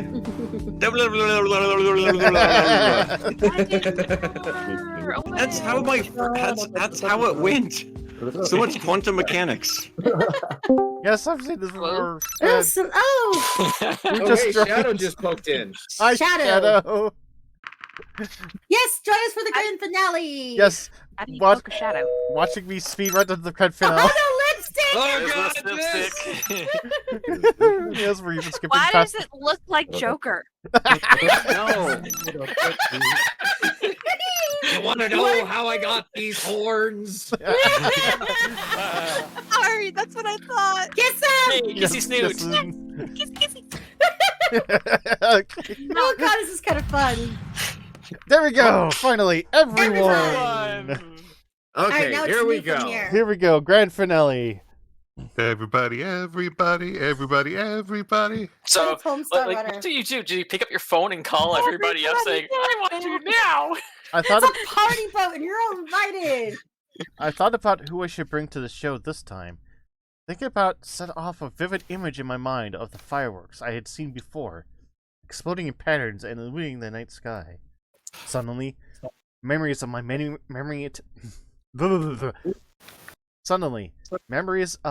attempts burst forth like the fireworks themselves. All the different things that had happened, all the people I met, and also many conversations with Reza. I remembered everything. I know Kung Fu. Whoa, that is quite a scene to see. Yay! Okay, here we go. I'm not sure what to say to this. Also, I just realized another problem I didn't think about. 2 dabs. Well, we got someone step in. I got that covered. I have a Remy voice and I have a Lorm voice. Okay, Alright. okay. As long as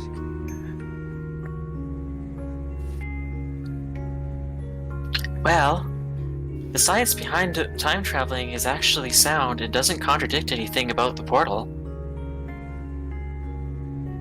I can't say the same about the theory with the wormholes and barriers, though. It does confirm that my roommate has been learning. In my own experience, I can't believe this has happened to you, Mel. Oh, the proof speaks for itself, literally. I'm not sure about this. It all just sounds so... I know, Bryce. Time traveling is only something that happens in bad science fiction novels, right?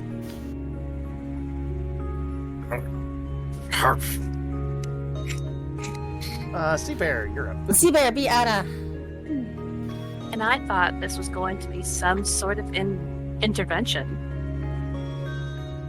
I've already given you the proof regarding time travel. The time travel. Don't just have to believe me about the rest, though. All of you have evaded peril because of this phenomenon. Think of the times where you suddenly changed your mind because of what you thought might happen. If you had memories of those things that never happened or dreams that later turned out to be true, you've experienced it as well. And some of those nightmares, yeah, those have happened too. Are you saying that if I had flown during that competition, I would have died? Yes. I remember things from timelines where I died. The same thing must be true for all of you. It's not just your imagination. This is nice and all, but why did you call us here? I mean, what's the point of telling us all of it? Well, I know where Reza is going to be in a few hours. The 5 of you are the people I've got to know the best in the time I spent here. And maybe you even remember some of the things we've done together in the other timelines. Now, I need all your help to stop him. Why didn't you just call the police about this? You wouldn't even have to tell them all about the time traveling and such. Rice is right here. This case was already getting too big for us, and we still haven't gotten the reinforcements we requested from the city several days ago. Well, with the fireworks going on tonight, we really wouldn't have anyone to spare. You want us to stop him? That sounds dangerous. He's killed at least 4 people so far, right? And let's not forget that he still has his weapon. What's in it for me? Not dying? Having a part in stopping a murderer would probably get you a civil honor. Wouldn't exactly look great on us to give someone a medal and throw them into prison the next day. Just saying. Knowing Emra, she'd probably make a big parade out of this and have us all pardoned. Have her pardoned, just her. Or have her pardoned. She's the only one who got I'm in just trouble. afraid for myself, darlings. Just me. Sounds like a deal to me. Of course, you only help if you, for your own good. At least I considered my options instead of following someone blindly. Mel tells you to fly and you only ask, how high? Mel has called us here to stop Reza. If we want to make this happen, we should probably start making a plan. Agreed. Same here. Alright, so Mel, where is he going to be? In the underground building near the portal. He'll try to steal a generator. I see. Previously, I only realized where he was once he was already inside. But this time, we can think about the best way to stop him. We're just going to storm the place. I should probably go in first. For one, I am a professional, and what's more, I'm also an Earth Dragon. That's what makes me a good cop, virtually unkillable by any would-be criminals. I wouldn't be so sure of that. Have you been shot before? Wait, what's that supposed to mean? Well, all of us together should have no trouble taking him down. I don't want to kill him if we don't have to. Yes, as the chief, I agree. Even if we outnumber him, let's not forget about his weapon. Our first goal should be to disarm him somehow. How can we do that? Well, I've got a shocker at home. Hit him with that, and I doubt he'll be able to hold anything for a while. And we can cuff him after that. I'll show you how to do it. Actually, I'll let each one of you have a pair, just in case. Kinky. Oh, you don't have to bring one for me. I don't think I'll be able to use them. You know, big flappy wings and all. Don't worry about it. They were designed with flyers in mind. It's really easy to cuff someone if you know how. Well, if you say so. So glad no one spent points for an ooh there. Oh yeah, that's what I forgot. No! You just had to say it, didn't you? I think she wants to say it. Mel just paints the targets for us. Or just points them out. Okay, we've got a shocker and some handcuffs. But that isn't much of a No. And the safety word is kumquat. was rough roast. All I can say is this. Remember, kids, mum's the safe word. Oh This is supposed to be the serious thing. Oh, someone just dropped. Who'd we Who lose? you lose? Shadow We balls. lost Shadow. Oh. We scared him off. Sorry, Shadow. Oh, but that isn't much of a plan. What are we going to do? Wait for Resort to arrive and then all try to cuff him at once? Maybe you should go alone.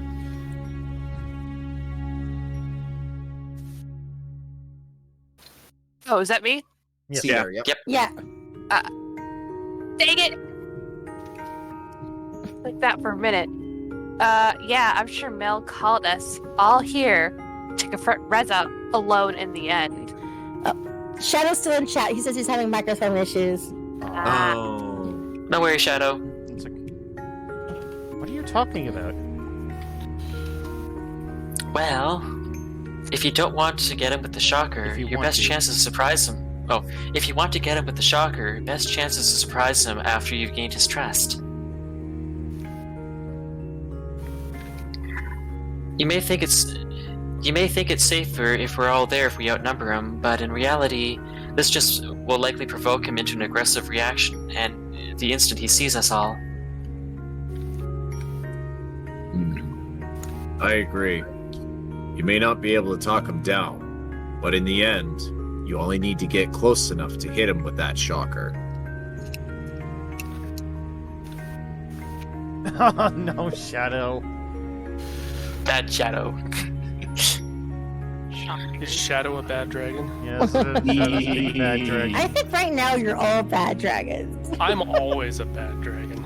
Nice dragon. Dildos?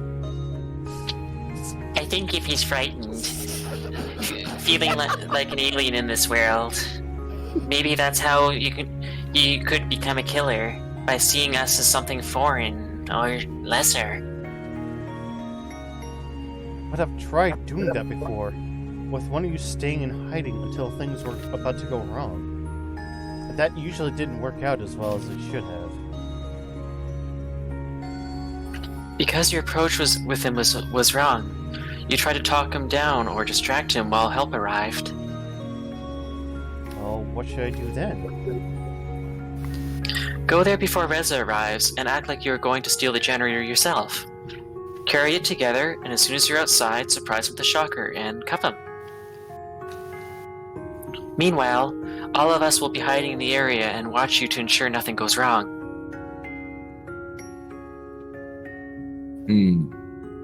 That actually sounds pretty good. How'd you come up with that? I read something similar in a book once. I see. Also, yeah, Shadow Windows is Windows. It makes total sense.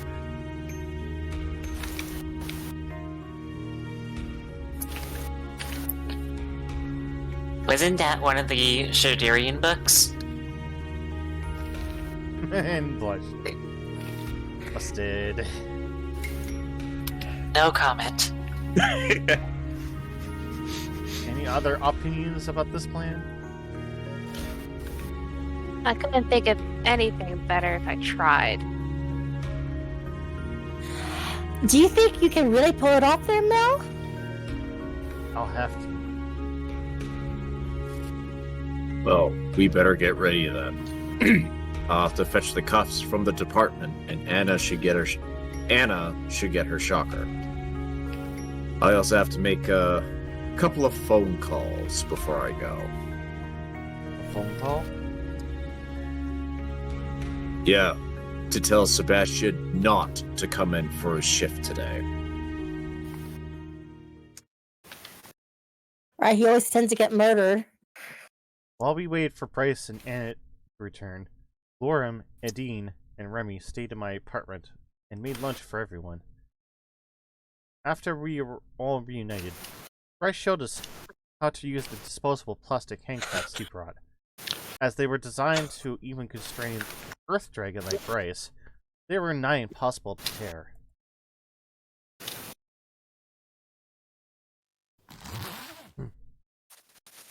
Alright, now, and then you just pull this tab here, until they're tight enough so he won't be able to pull his wrists out. Oh, there's zip ties. Got it. Does anyone need help? How about you two? No, I got it. You're right. It's been easy if you know how. Alright. We've got some more time before we're leaving. Can you unzip tie me now? Just kidding. You had to practice on somebody. No, I think I find you rather interesting in that position. Oh my! Hey, Anna, can we use that shocker too? We need to test that out. No! Well, I guess we can just sit around and wait. Or play the spin bottle. Or spin the shocker. The calm before the storm. By the way, how's that investigation about me coming along, Bryce? That's not something we should be talking about right now.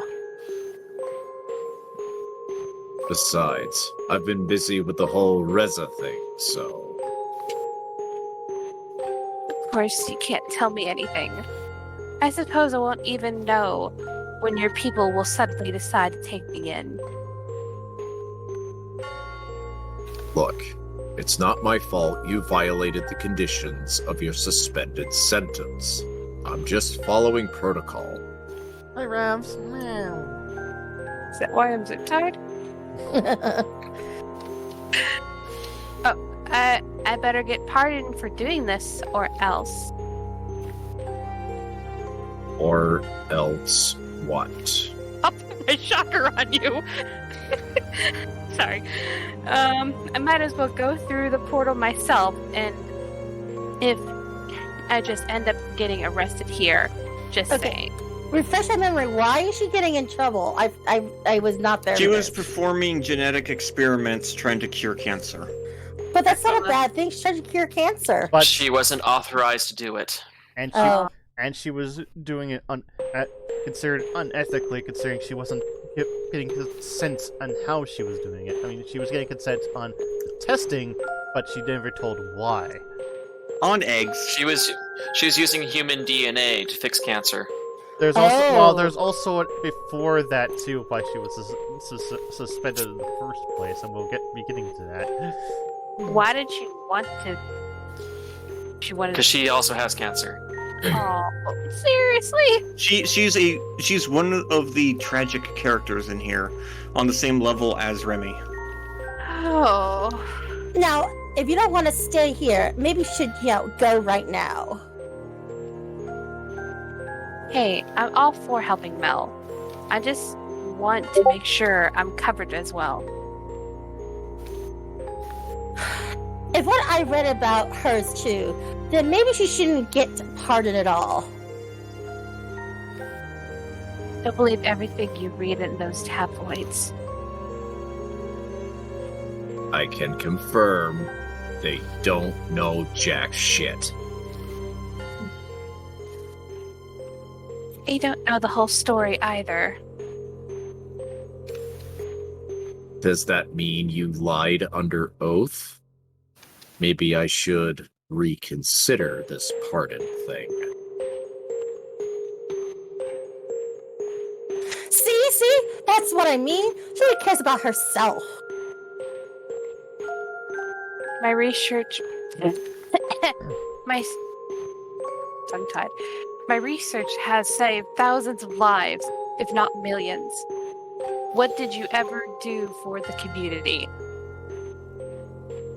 I volunteer at the orphanage, and what's more, I do just to help them, not for my own gain. Why does she have to be the only one who gets something out of this?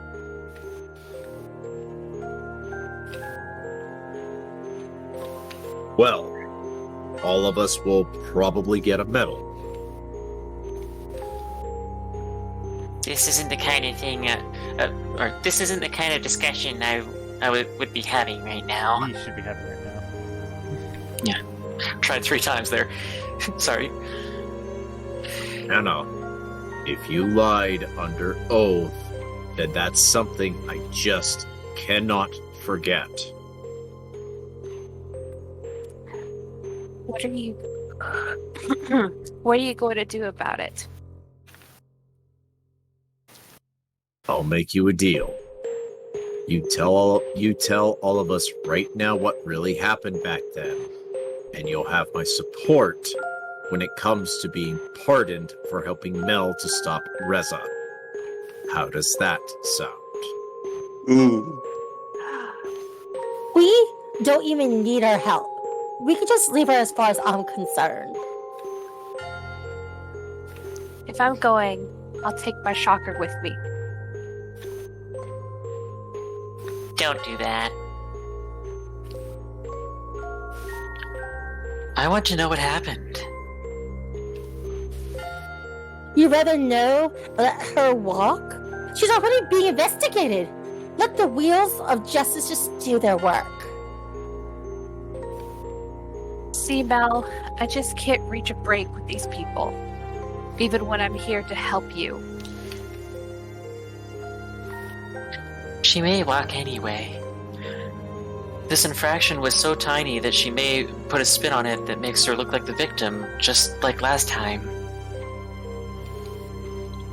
If she wants to tell us what really happened, then that's something that we'll always know about her, and how we can be sure she won't do anything. And how we can be sure she won't do anything like it again. Sorry, sometimes the syntax is so weird. Yeah, I mean, it's a good story, but sometimes when you write something to be vocalized, it comes out different. So now you're planning to resort to blackmail? You know what? Do whatever the heck you want. I don't care. Just make up your damn minds. I want to know. Same here. Lorum, Adine? I don't like this.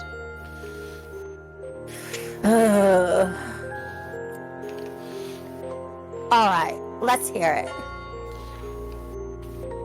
The majority has spoken.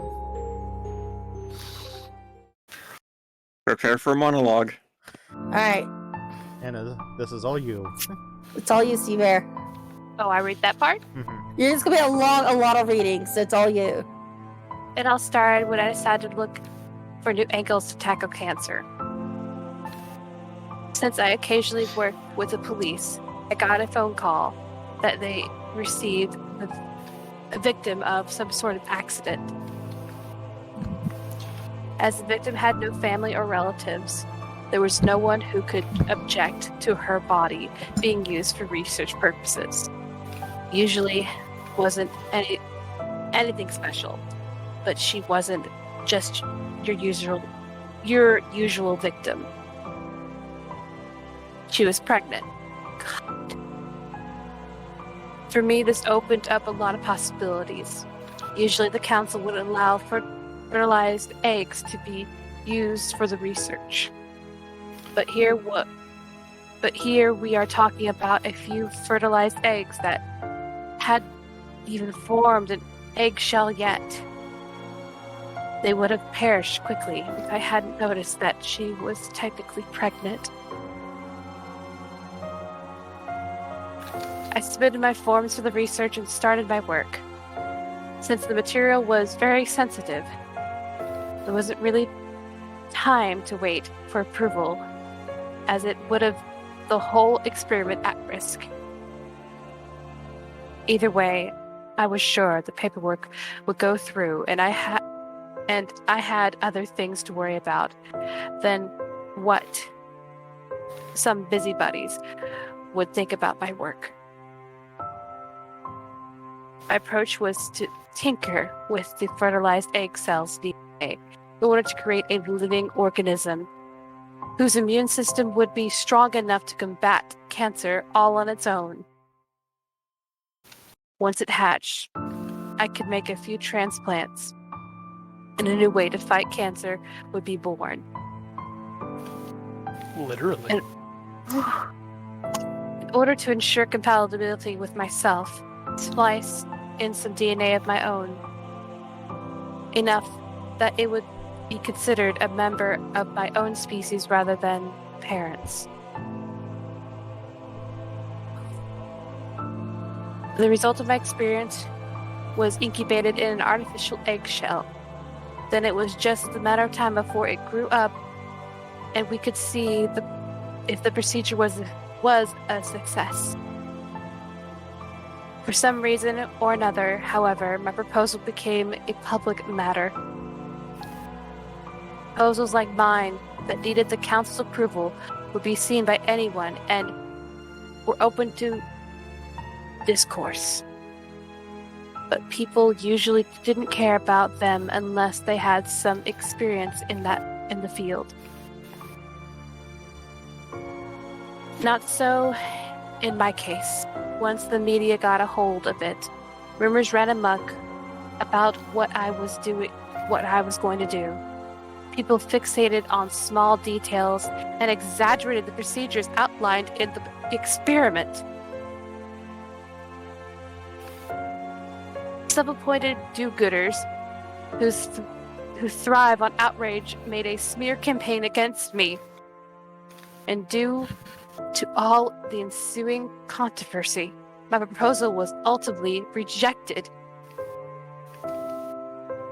It was already a shame that an experiment like mine, one could help countless patients, both current and future, could be shut down like this.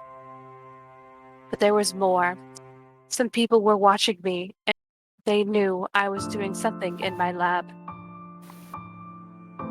A group of council-approved scientists were going to come to my lab to discuss alternative strategies for what I was trying to do. But I knew it was partly a setup in order to check that everything that was going on in my lab was legitimate. By this point, the egg was already substantially developed. Knowing their visit and that my experiment was now illegal, I had to get rid of it somehow.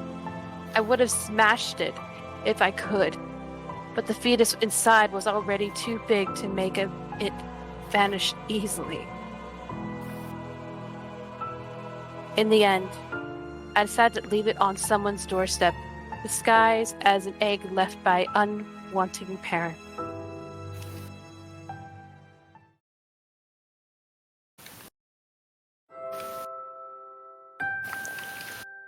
That whole affair got the police department in a lot of trouble too. Because it was us who gave you the material. Don't you all have a single shred of decency within you? Now, let's not have any arguments here. Now is not the time. I could have done so much worse than leaving it on someone's doorstep. Besides, don't expect any goodwill from me if you've never shown any either. Hey, we were on your side during that whole thing, remember? Yes, but only because I saved your ass many times. Your ass more times than I can count. No one, not a single person, has ever been nice to me. Just for the heck of it. Except for Mel. Leaving an egg on someone's doorstep is such a horrible thing to do. Like you would have done anything different in my position. I would have owned up to my mistake. Because I know how these children end up. How they grow up if they don't get adopted within 3 years. Doomed to be nobody's children. You spliced your own DNA. So you're basically its mother. Yeah, you don't hesitate to throw your own child away when it comes an inconvenience, do you? Actually, it's more of a clone than a child. Did it even have a name? Or is it just a product to you? Another failed experiment. Well, she did have a name. I even scribbled it on her egg before I left it. Wait a minute. It went around the same time, but... No, it can't be. What was the name? Why do you even care? They probably found her. She went to a nice family and lived happily ever after. End of story. What was her name? Well, if you really want to know, it was Emily. Oh. And now you know it was that dragon, but there's still another aspect to it. I know her. Been living in the orphanage all her life, while you on with yours, without even a care in the world. Why even that name? After the mother, I guess.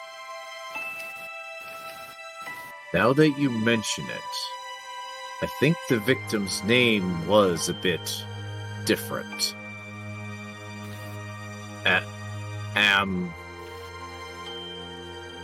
Amelia, that was it. Froze to death during a winter night, if I recall correctly. And there's the extra plot twist. So Vera's related.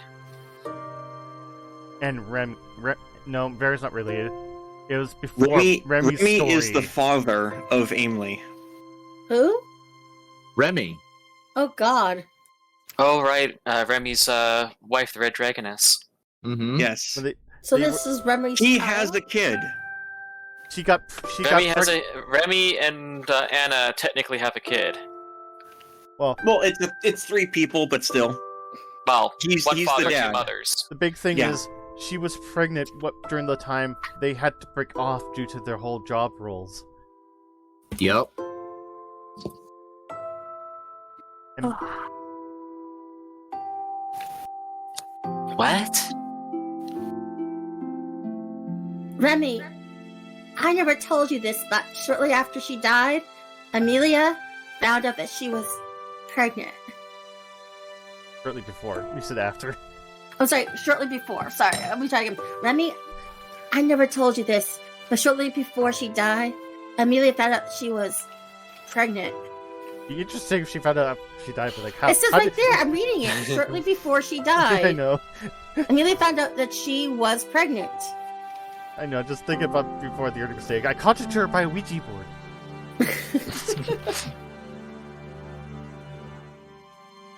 That means you.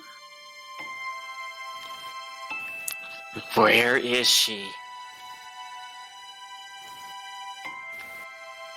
Don't worry, Remy. She's being taken care of in the orphanage. We can go there once this is all over. No, I don't want to go there now. I want to go there now. Oh, sorry. No, I want to go there now. I'm not sure if that's a good idea, Remy. Yeah, if you're going to meet her, it'll take some time to prepare. You shouldn't see her, when you're like this, all worked up. Besides, we should be focusing on Reza at this moment. Agreed.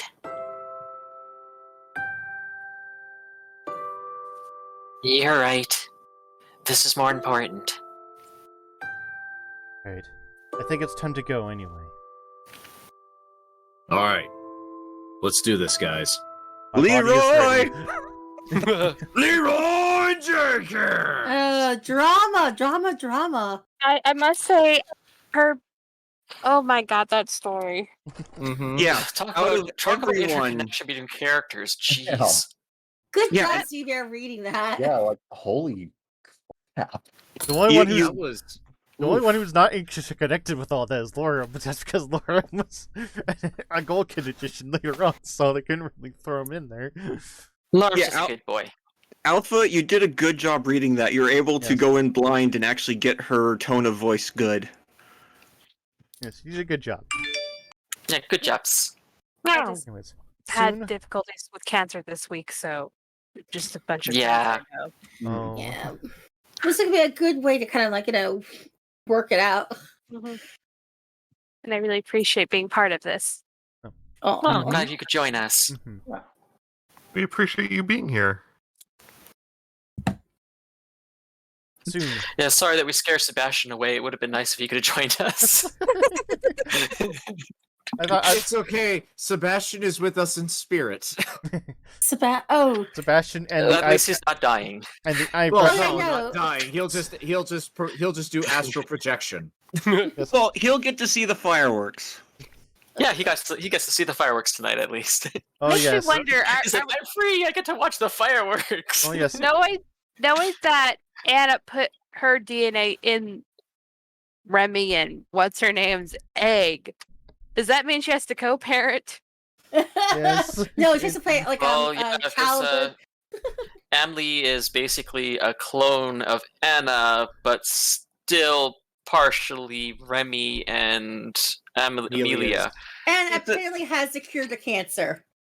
Yeah, just living in her. She has 3 parents, but it was telegraphed because she's the only dragon with multicolors.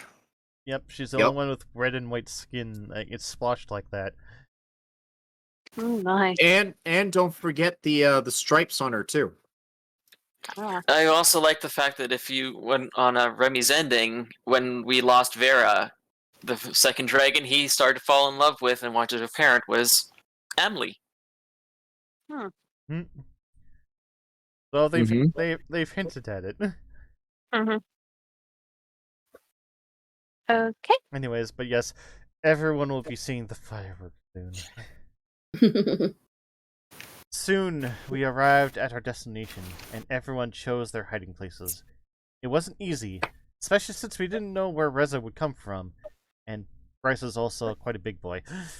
But with a bit of scouting help from Edine, they all found suitable places eventually. And told Bryce that he couldn't hide behind that stupid bush.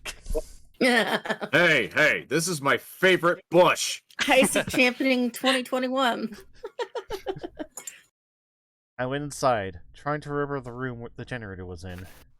Luckily, I had plenty of time, and when I found it, I packed it up in a cardboard box that just happened to be lying around, just as Reza had done so many times before. And then, I waited, knowing of the various conversations we had in other timelines when we met here. I could think about what I was going to say, and what his likely response would be. I also found it interesting that this time, I could be the one who was here first. After a while, I heard footsteps outside. As if on cue, I took the box with the generator and opened the door.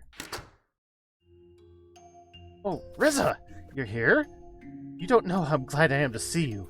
I wanted to talk with you for so long. Where have you been all this time? You wouldn't believe me if I told you. A talking can wait. Now that you're here, we've got everything.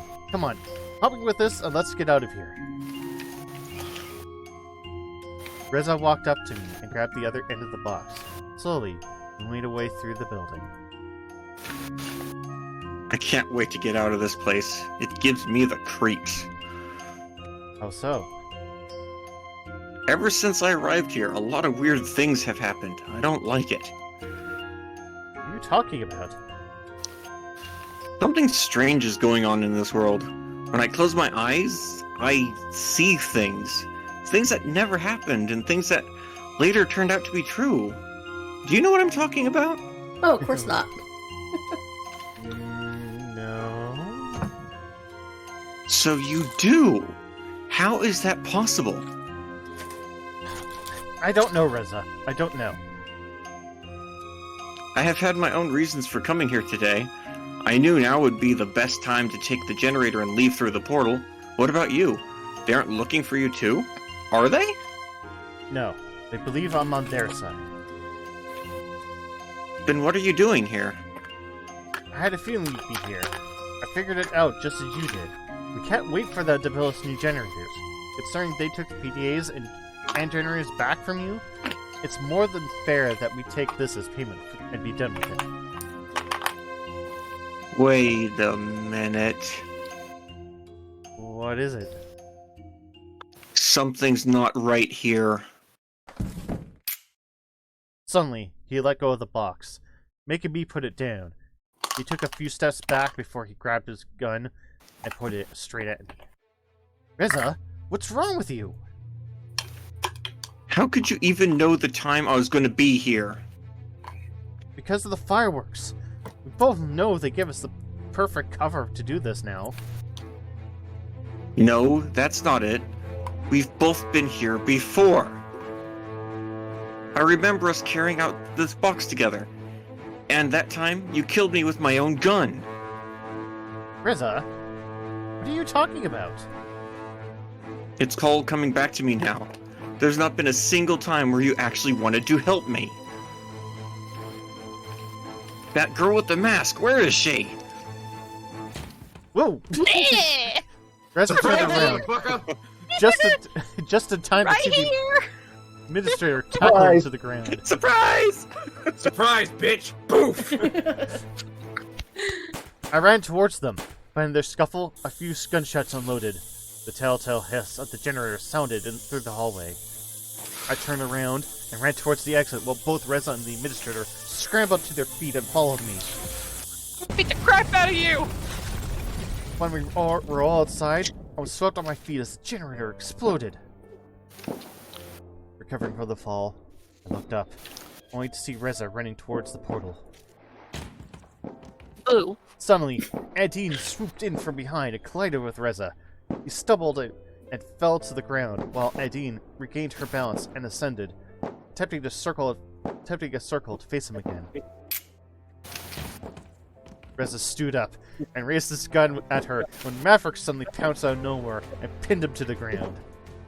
We tackled a lot in this chapter. Good job, Maverick. Bryce was running towards them when Maverick looked at Reza, growling. Don't kill him, Maverick! And why not? After what he's done to you, you're not letting him off the hook that easily, are you?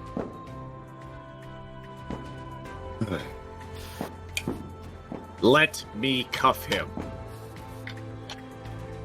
Go ahead.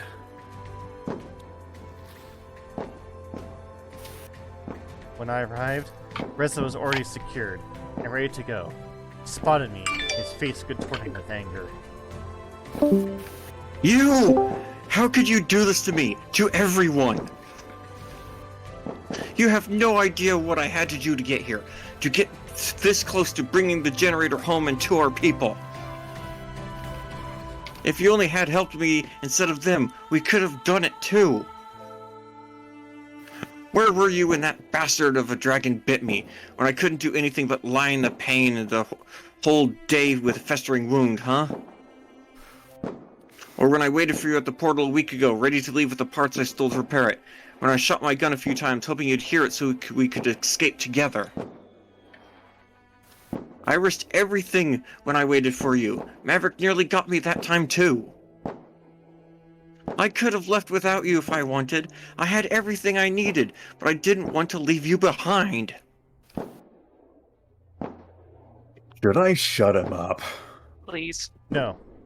Let him talk. You said we would do anything that together we could save humanity. All those teleportations messing with our heads. Don't you remember our plan? I never forgot about our plan, Reza. I just wanted the dragons to be a part of it too. What are you gonna do now, huh? You'll see. Humanity's going to be fine. And so are you. Take them away, Bryce. I just want to know one thing. Who really sabotaged that portal? That was me. I knew it was Reza who was sending. Ooh, We lost Roady. You're cutting in and out As long pretty as it bad. didn't Try run, again. you could Roady, never you cut it completely- out. We didn't hear you. What? Let's start again, Roady. Okay. I knew it was Reza who was stealing the generator. Least I could do was prevent him. What's up? Wait for your connection for a moment. We're literally getting 3-4 words, and then we lose you for 6 words. That's not good. All right. You're sounding better now. Try again. Okay. I knew it was Reza who was stealing. The least I could do was prevent him from sending them to humanity and escaping through the portal. As long as it didn't run, I never could. Last sentence. I wonder if it's your sensitivity that's causing you to cut out, not your connection. Pretty sure it's the sensitivity. His snowball's really good at picking up. Yeah. Roady, set your pick up to manual and adjust it. So your pick up the manual. Yeah, that's. So here, what if I try talking louder into the mic? That's Okay. I knew it was Reza.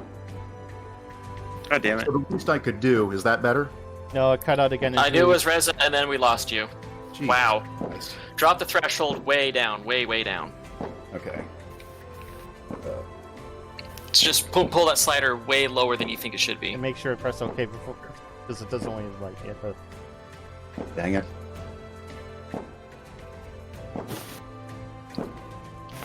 Did it have to be now?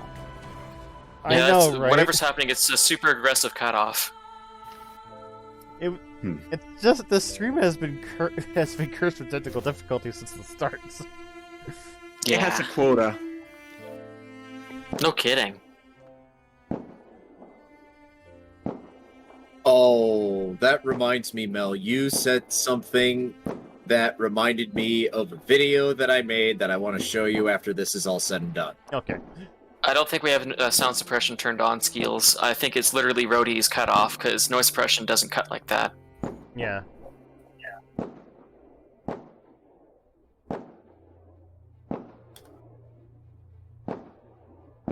All better, Roady? Only one way to find out. Alrighty. I knew it was Reza who was stealing the generators, so the least I could do was prevent him from sending them to humanity and escaping from the portal. As long as it didn't run, he could never completely get away from us. There we go. That's There we better. go. Yes!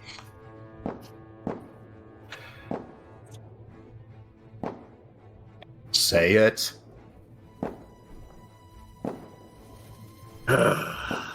You were right about nearly everything, Maverick. And not just about Mel. Still, it took an extraordinary amount of bravery and courage to do what you did. Who knows how all of this would have turned out if it wasn't for you. Shadow said Discord plus Blue's integrated noise suppression is overbearing. So the microphone itself. Well, that's good to know for the future. Yeah, if you have that noise suppression by Crisp turned on, turn it off. Right.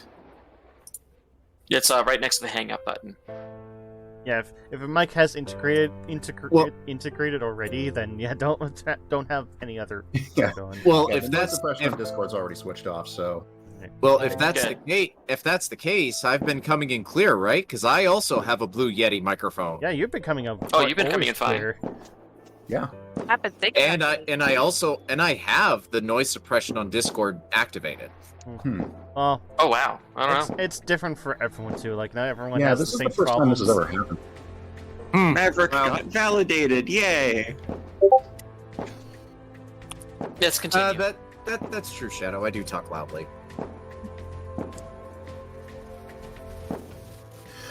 It feels so strange to me now, but it's like I just had to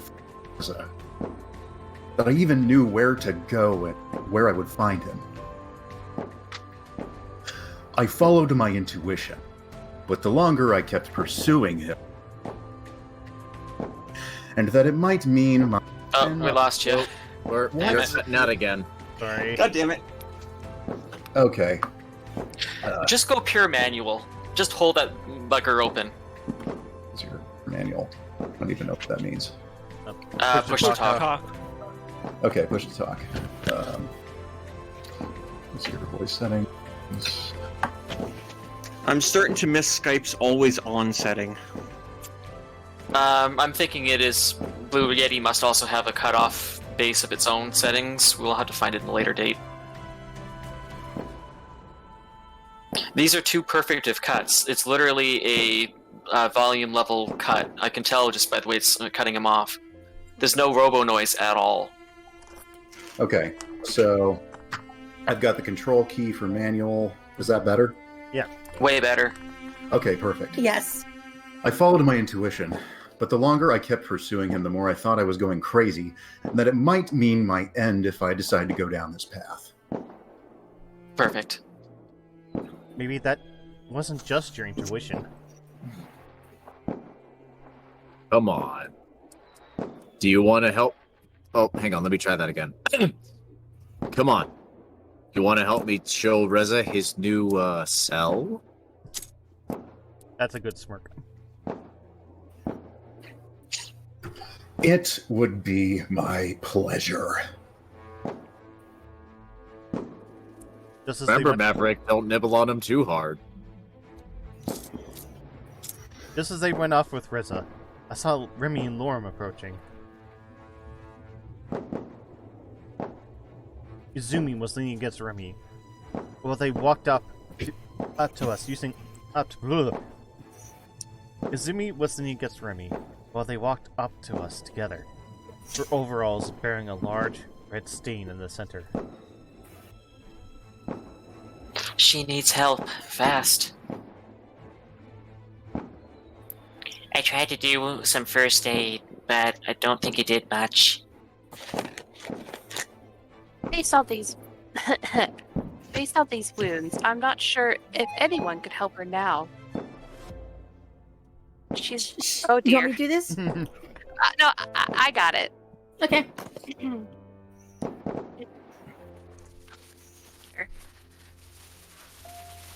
She's right. I will be around much longer, and there's still things I need to tell and show you, Mel. Incoming big exposition dump. Maybe I could carry you. No, we have to go alone. Alright. Can you all wait for me here?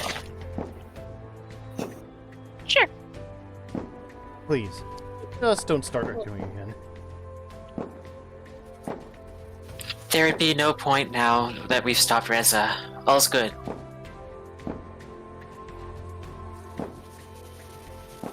Coconut. Teen. Coco. She actually managed to convince Maverick not to kill him. Ex-boyfriend, or she And he still listens to me. Isn't that funny?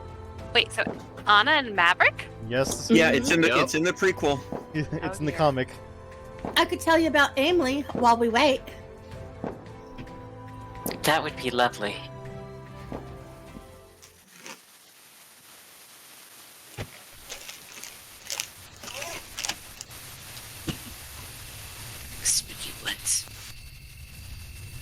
Yep.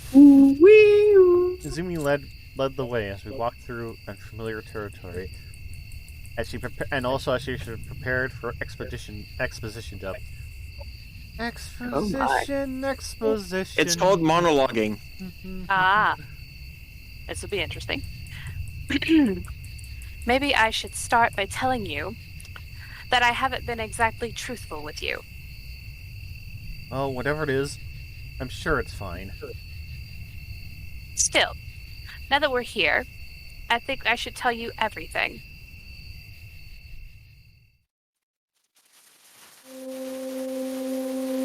When I was accidentally sent back in time, I wasn't alone.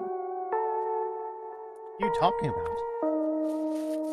Did you really think a single person could have accomplished everything I told you about, and single-handedly figured out time travel along the way?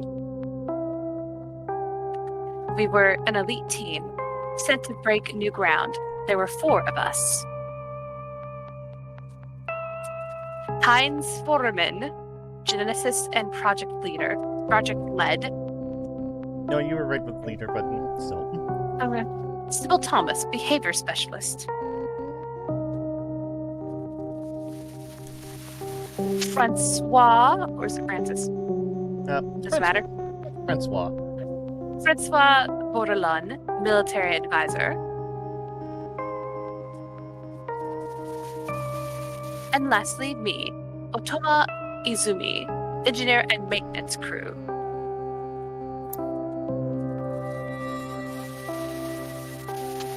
Oh, we need more voices. Oh, okay. I'm Sybil, sorry. coconut. So, Corgi, you're gonna be Sybil. Okay.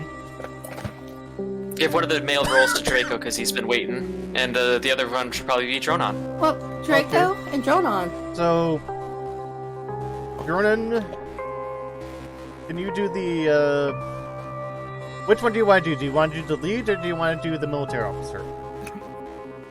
He's muted. Dronon, can you hear me? Conan! Browse. If he's not, Draco, you still here? I can hear your mug moving. Yep. hey, but how about if Dronon's not there, then Roady? Rar? I guess you can. You can We need do another one of them? voice. Which All one? right, then. I guess Draco pick one. I bet you Roady can handle either. So, do you want to be the lead or do you want to be the military officer? I'll be the military officer. That's fine. Right. Okay. Okay, and we already know who Izumi is. So, I'll start Coco. off. This is a kind of job that is top secret, so I couldn't be surprised if we were all killed after we hand over the data. Good thing we're not expendable, huh? That's the military. Oh, sorry. You think they're sending us into the middle of nowhere without seeing us as expendable? People, please. First of all, you were briefed about this, so you should already know what your duties will be. I am sure all of you are well qualified to perform as expected. But let's get to what this project is really about. Does anyone want to make a guess?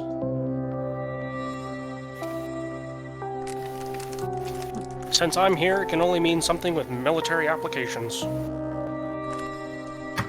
Good guess. Mrs. Thomas? Does it have to do anything with the PTSD, perchance? Not quite. How about you, Miss Otomo? I have no idea. Just get to the point, please. You know, this pick of Izumi looks like she hasn't had her morning coffee yet. Oh yes, she's probably been deprived of the coffee for quite some time.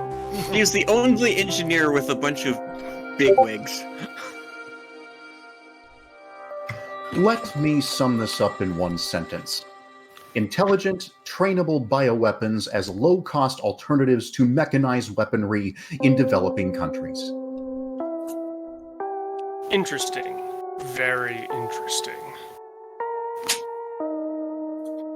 Now, this conundrum we find ourselves in might actually work out in our favor. Since we are outside of any jurisdiction now, that means we can do whatever we want during this little project of ours. Just think of the opportunities.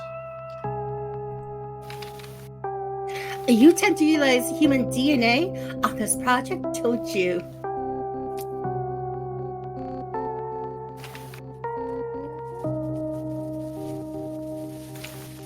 military. Draco? I thought they would do that anyway and pay off whichever country we would find ourselves in. Yes, but we don't even have to do that anymore. It will take me a while to repair all the damage and reestablish communications with the company. Until then, we're kind of stuck here. Who says we need to wait until then? I don't know. I don't think they'll like it if we just went ahead and with the project before they even know what happened to us. Sometimes, it's better to ask forgiveness than permission. That's how you end up in jail. What else are we supposed to do while we are here? If worst comes to worst, we can just destroy the results. Heck, if this works out, we are the only ones who have a portal to the past like this. It could be only the first of many incredible opportunities. Think about all the times we could use the raw materials and plants. You messed up the line there. Or animals we could use. Think about all the animals we could use, the raw materials and plants, even the atmosphere. I can already smell all the rare gases here that we could harvest. I think it's just the ventilation system being wonky. Haven't had the time to adjust it yet. You're only thinking about the company. But what about us? I'm surprised no one made a French joke over there. Yeah. You Whoever girl. smoked it dealt it.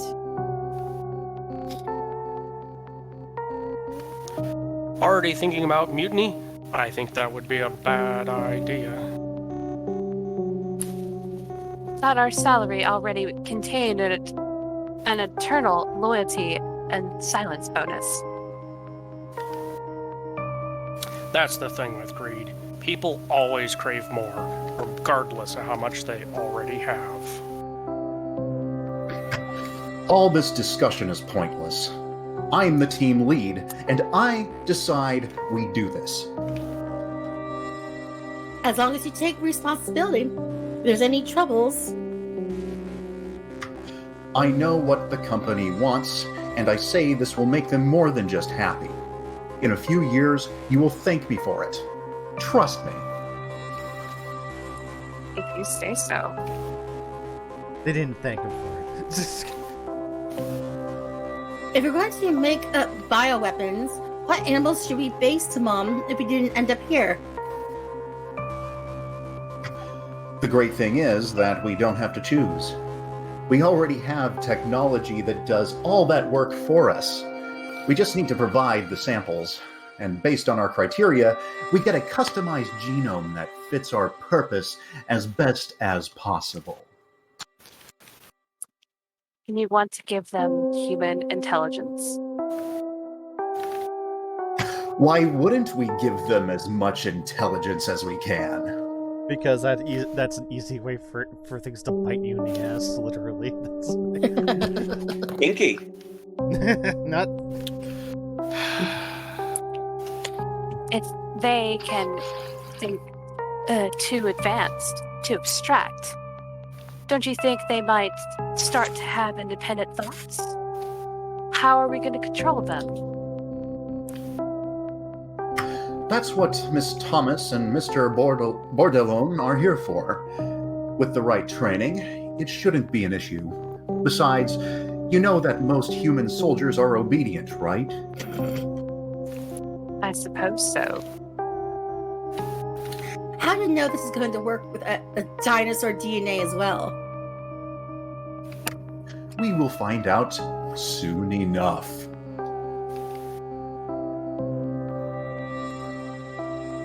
Draco. Should we? That is not a question we ask at this company.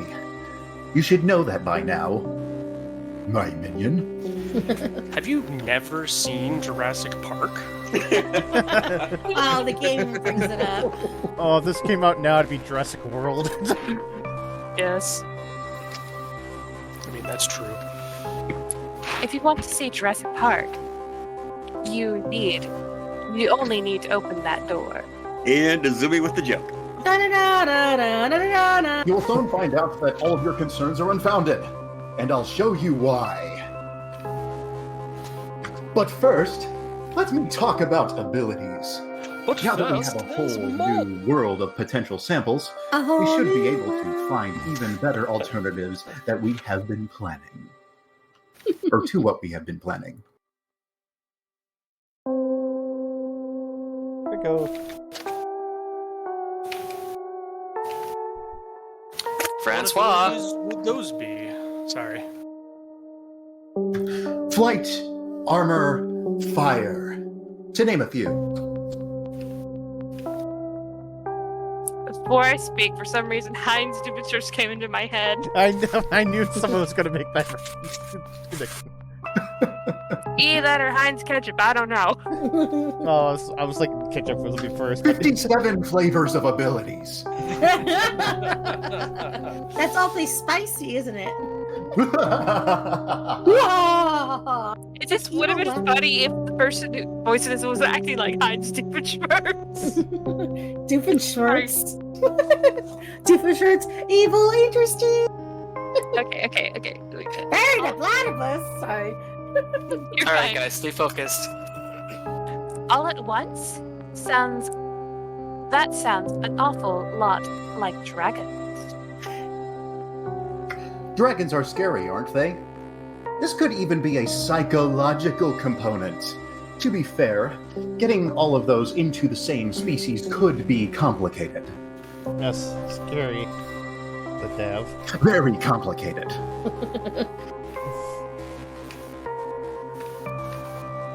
You think you can do something nature couldn't? Sounds like you're playing God. That's why we're here. He is God. Whatever. What animal has the fire ability based on? I mean, come on. The bombardier beetle. We're going to make the mechanism safer and easier to control, though. All right, so we're going to combine animal strengths with higher cognitive abilities. But how are you going to prevent others from stealing the genome? Backyard breeders could be a problem. A very good question. There are a number of safeguards we are going to introduce to prevent any unauthorized copying of our product. We're gonna make them all female. And highly dateable. And we're going to do a dating sim. But then life finds a way. Oh, I mean, gosh. If they had made them all male, life would have had a lot harder of a time. Because parthenogenesis is a word. Life just finds a lorem. Boo. And an Ipsum. Oh. Okay, let's get back to this. Firstly, there is the genome itself. Raising these creatures from infancy to a point where they become usable for their purpose will take some time. Since we are going to do this ourselves, we have a unique blend of hormones to make them reach this stage fairly quickly. Making them grow up naturally is something that will take so much time and resources as to become unviable by anyone who would want to go that route. With us, they can be combat ready in months instead of years.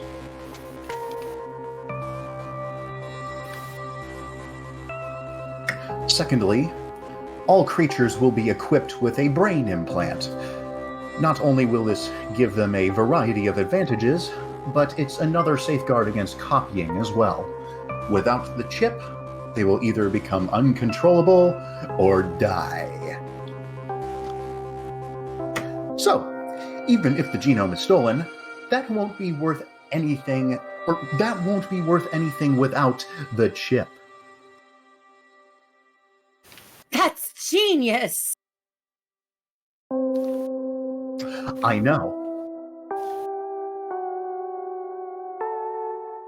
Couldn't someone just hack or reverse engineer the chip and manufacture it themselves? I doubt it. They're intended to be sold in low-technology areas. Even if they can reverse engineer the chip, they don't have the facilities to mass manufacture them. Otherwise, they'd just be using combat robots like everyone else. You want to modify their behavior with technology? No, that's Trenchwall. You want to modify their behavior with technology? Being dependent on a chip sounds dangerous. What if it fails? I'm sorry, I didn't mean to talk over you. Don't worry about that. Lastly, there's the training. Training any living being, no matter if human or not, takes time and money. Not only do we have an automated training program, but we can also use the implant to accelerate this process. What about direct transference of knowledge to the creature's brains via the implant? That technology is still in its infancy. If we want to get this product out and into the market as soon as possible, we'll need a solution that works right now. Fair enough. It will give the user full control as well. The creatures will be able to learn from experience, but undesirable memories can be wiped easily. Sounds like you have it all figured out already. The company has been working on this project for a long time, and now it's up to us to make it reach its natural conclusion. And what would that be? Our product is the creature, the chip and the training, all in one complete package. Take away just one of these three components, and the product won't work as intended. We deliver them ready to be used in combat from the moment they arrive at the customer's doorstep. I still think we should wait before you rush into using animals that we hardly know anything about. Your opinion has been noted, Miss Otomo, but it won't carry much weight.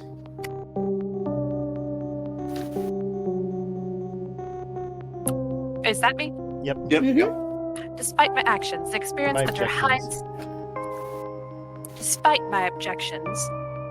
under Heinz Foreman went full steam ahead, using the genetic material of many prehistoric reptiles. A variety of species were designed.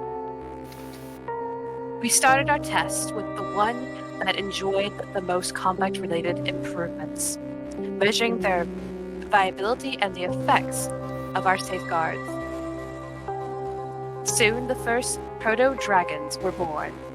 One was to be raised as naturally as possible. Another was going to receive the hormones for accelerated growth.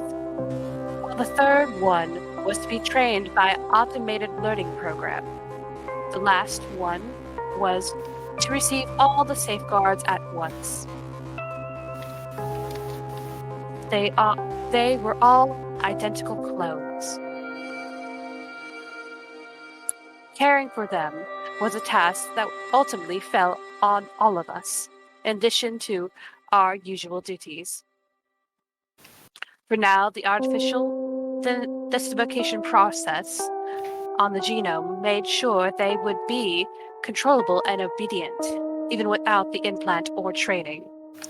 We were already being recognized as packmates and parents by them. While I know about the added intelligence, I soon had to realize just how far they had gone. It was when the first of them started talking. At that moment, I knew that they would never be free, never be happy. They would only ever live a life of servitude or be used as weapons. They were given sapience, only to face a future of enslavement. I know that the company would expertly maneuver around the legal system to make it possible. As I had worked my way up the ranks within the company, I had become increasingly disillusioned by the many despicable acts and projects I witnessed. But now I was at a breaking point, ready to blow the whistle on everything I knew about them. Oh yeah, shut up, brought up a good point. Izumi is dying while she's expositioning all this. He gets plot armor while she's talking about plot. It's the Assassin's Creed thing again, where they can keep exposition even though they've been stabbed through the neck. It's like, no, save your voice. And they're like, hell no. Well, as long as I keep talking, I won't die. Losing a lot of blood, sure, but I can keep going. While the experience continued, relied on me to repair the portal and return to our time. And I could only buy so much time while I figured out how to proceed. I knew that as soon as contact was reestablished, I wouldn't be able to stop the project anymore. It was then I realized I had to do something.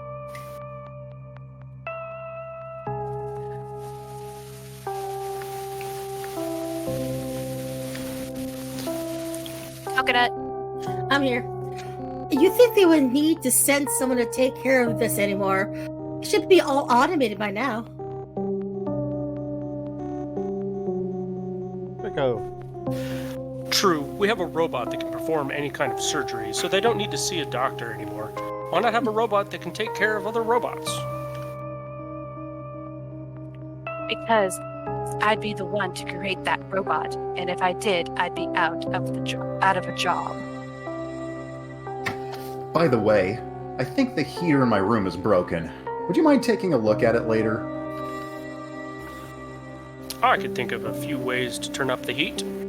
Wow, are they flirting with each other? A tempting offer that I unfortunately will have to decline. Mr. Bordelon.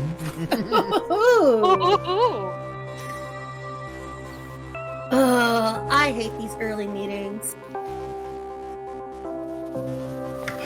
Anyone else want a cup of coffee? Miss Otomo, perhaps? Looks like she needs one. You know I don't drink coffee. What? I drink Monster. I'm just kidding. One cup then, just as usual.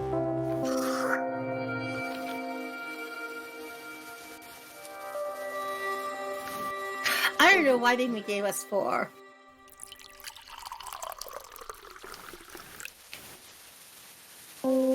Here you go. Why even bother drinking the coffee? It's not like we could just take a caffeine pill to get the same effect. Ah, but then you wouldn't get this lovely taste, Miss Thomas. Because I like my coffee as dark and black as hell itself. Just like my soul. Just like my man. I mean, my heart. I got this feeling he's doing something naughty. I think you put something in the coffee. That's just... Okay. Well, Pico. Can we just get this over with?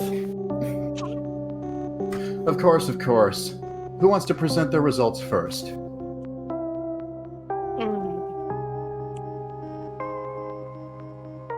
No one.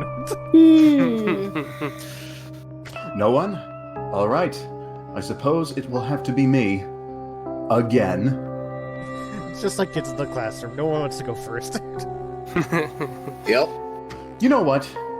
You should all be glad that everything is recorded and transcribed automatically now. In my days, we actually had to write these reports ourselves. Hail to our machine overlords. I, for one, welcome our new machine overlords. Or whatever it was that Ken Jennings said.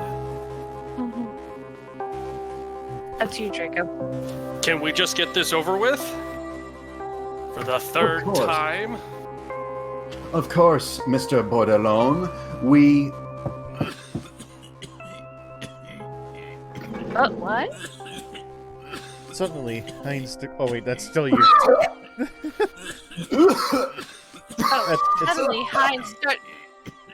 Suddenly, Heinz started coughing. When his spit didn't stop for after a few seconds, I stood up and Francois went over to him.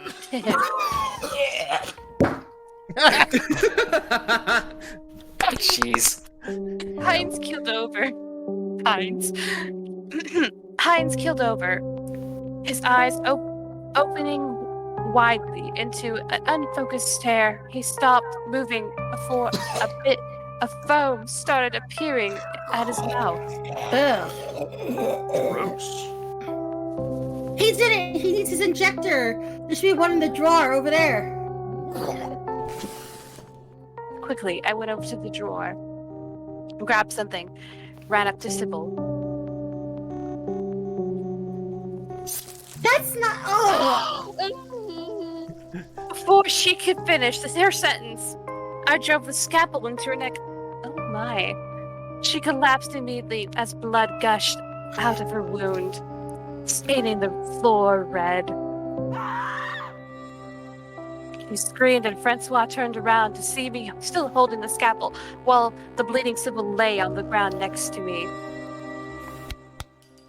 I attempted to stab him, but he grabbed my arm, wrestled the scalpel from me, which fell to the floor with an audible clang.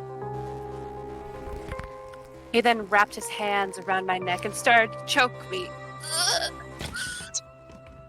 I fell over backwards and he followed, his hands never leaving my neck in the process. He was kneeling above me, and I found myself becoming weaker by the second.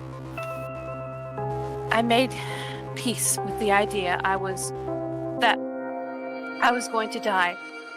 I didn't know what would happen afterwards, to the dragons, to Earth, to everyone, but at least I could say that I tried.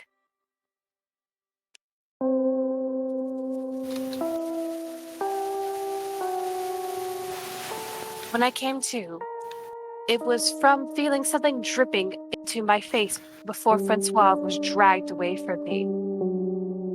Slowly my vision returned, and I looked up to see one of the dragons approach me before it started to lick my face with its blood-stained muzzle. I have no regrets.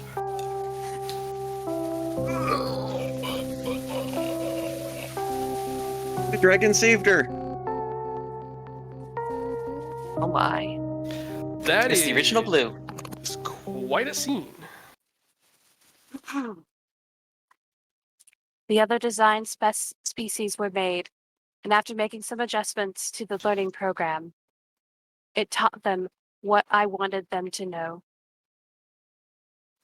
I founded the first village, and they grew up quickly knowing me as their leader.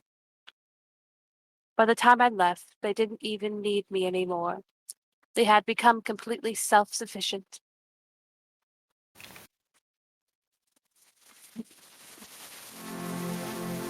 So, in the end, you gave them even more than life. You gave them freedom. He sat on the ground, panting heavily. There should be a shovel over there. Take it and dig. I did as she asked and began digging a hole in the area she indicated. I wondered what would await me when the shovel hit something hard, and I dug around it, unearthing a vaguely round shape. More shapes followed, and as I continued, I eventually realized that I was looking at a body. I lifted out of the shadow glade before turning it over. It was me. Why? How? You have to understand, there was no other way. Each time you traveled back in time, I had to kill you. Having multiple instances of you would have been troublesome. We only need one of you. One to go through the same scenario over and over again. So that we could learn what to do differently. So, this is your graveyard then. Full of other instances of me. Not just you. There are also others. And myself. Others? Yes. In some timelines, I sent someone else instead of you. She was not a nice person. Why did they send someone else? They told me I was the best candidate, as I was going to offer my own PDA for the trade. Because in those timelines, you died before you ever had a chance to arrive here. Murdered for the very PDA you gave to the dragons. Probably by the bitch she said that wasn't very nice. I wonder if you ever get to see her. How many are there? Just how many did you bury? How many times have we done this now? I lost track a long time ago. How I wished I could forget it all. You only did what you had to. Hey, Mel. Did you remember anything about the first time you came here? Let me think. Wasn't that the time I brought Lorm with me and all of us died? With all this business about remembering things that happened but in other timelines. I don't know what to think anymore. I mean, that was technically the first playthrough, so yes. This line changes. Wow, you even remembered. Yeah, it actually remembered Lorm was your first go. Wow. Yep, it remembers which playthrough, which ending you go with.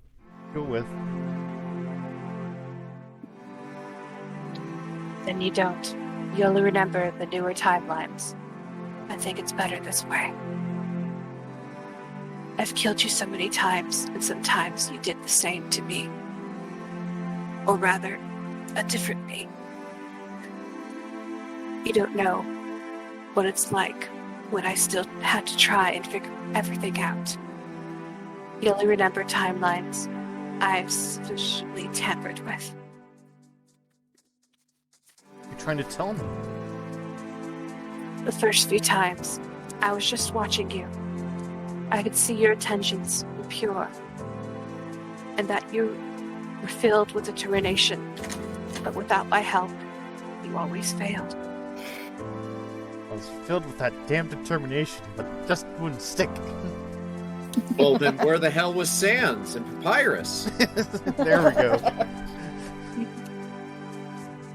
Everything that happened, from all the murders to the conclusion in the lab, it was all necessary to arrive here. I also needed to show you what kind of person Reyes was.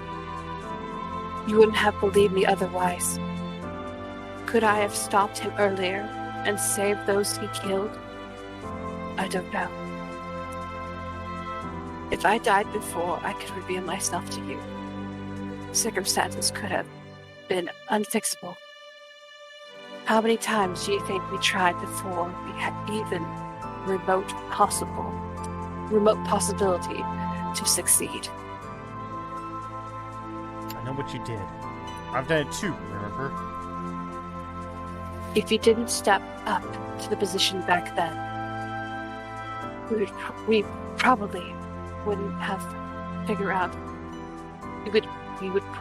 We probably still would have to figure out a few things. Sometimes I didn't quite know myself why I had to do the things you told me to. If we didn't lure Maverick to the portal during my first day, the confrontation that sets off this whole chain of events wouldn't have even happened. Your meeting with Reyes had to be interrupted. Otherwise, he would have told you about his plans that night. From the ensuing talk, there would have only been two options. Either way, either you would have to join him to save humanity while leaving this world to die, or you would have opposed him, in which case he did not hesitate to shoot you then and there. So she had to make the coin land on its edge. We had a lot of things to make. We had to do a lot of things to make this happen, didn't we? All those other timelines just to succeed at this one. The others might have failed, but we still learned something from every little mistake we made. That's how we could arrive here. Excuse me. My mouth was getting dry. Sorry, it's okay. I know the feeling. What will you do now? With that generator gone, you won't be able to stop the comet. Maybe we don't need to. What are you talking about? Back home, there are plenty of empty buildings. If the dragons took their generators and technology with them, we could revive all the infrastructure, the hospitals, schools, everything. They can make humanity an offer they won't be able to refuse. You want to relocate them? Do you have any idea how many dragons live here? Sure, they may have never settled on another continent, but we're still talking about millions here. Even if they won't accept them, they will have safe passage to set up a new city. I don't think it will come to that. We have plenty of dead infrastructure and room to fill. It could be the very first city of its kind, with dragons and humans living together. Besides, if we can't summon the comet, then this is about as good as it's going to get. I know you won't settle for anything less. If this is the only way, then I won't object to this outcome. I thought of humans and dragons living together is one that I think bears a lot of potential. Maybe from the ashes of both civilizations, something new and greater can be created. Oh, you don't realize the weight that's been on my shoulders from all the things I had to do to make this work. Now that we are here, I don't think I could continue this existence with these memories in my mind. Now that we have saved them, I can finally rest. Maybe I have to apologize. You're right to want to save humanity too. When both me and Reyes only cared for one civilization. Oh, it's Reza, by the way. Reza, forgive me. Okay. Reza only cared for one civilization. He never settled for one. He wanted to save everyone. Well, we could chalk it up to the fact that the character is dying. I guess I was so blinded by wanting to preserve my creation that if I refused to see anything else. I'm glad you saw this through to the end. You never stopped believing. If it wasn't for you, I could have never done this. And now it's on you to make it work. A city of dragons and humans. I'll try to do my best. I believe you will. Then I could die happily, knowing that they will be safe and could look to a brighter future. No, you can't just die now. How am I supposed to do this without you? Don't be sad for me. I wouldn't have it any other way. Ugh.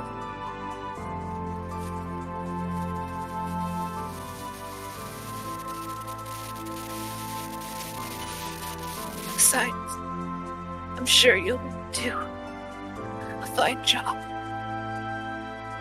How can you be sure I will? Because if you don't, I will hold you responsible for what happens to them through time and space, if necessary. Make jokes at a time like this.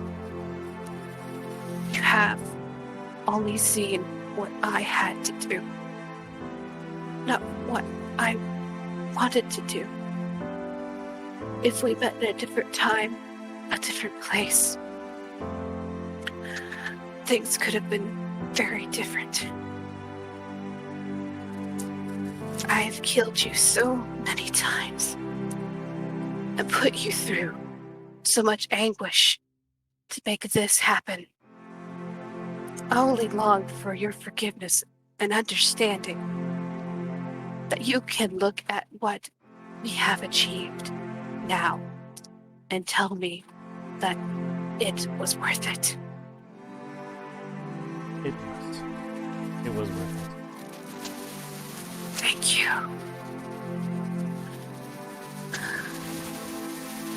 She closed her eyes as a single tear ran down her face. I moved to wipe it from her. I can only feel the warmth draining from Izumi's body.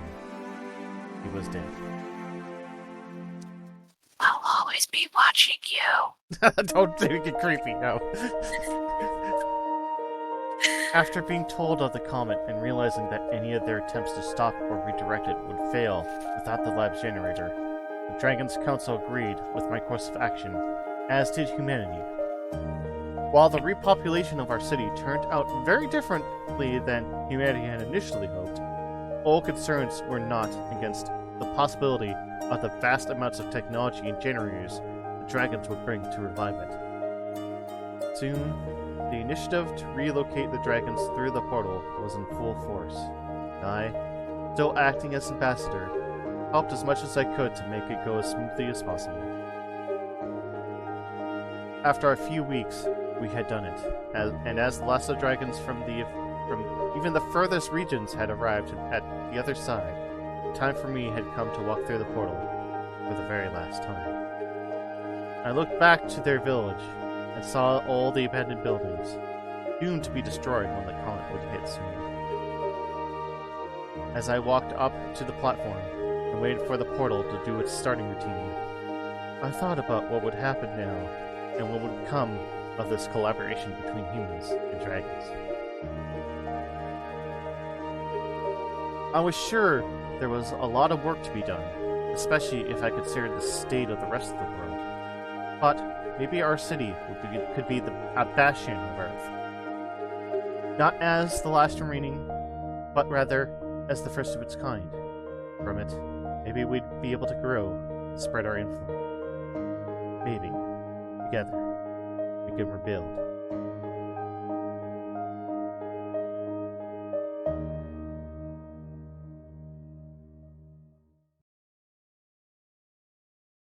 Damn. That is one heck of an ending. Wow. And Now, I do have one question, though, that has been bugging me since I got that ending. What? What the fuck happened to Reza? He got jailed, and then, I'm pretty sure they transferred him through the portal to a different jail. You got to watch the comet get real close. Get a first-hand seat to a historic event. Ever reading, I ever put so much emotion in. There's I could Emily. feel it from here. Emily. Yes, you did good. But I bet you they let him watch the comet get real close before they're like, so, would you like to come join us? I just don't.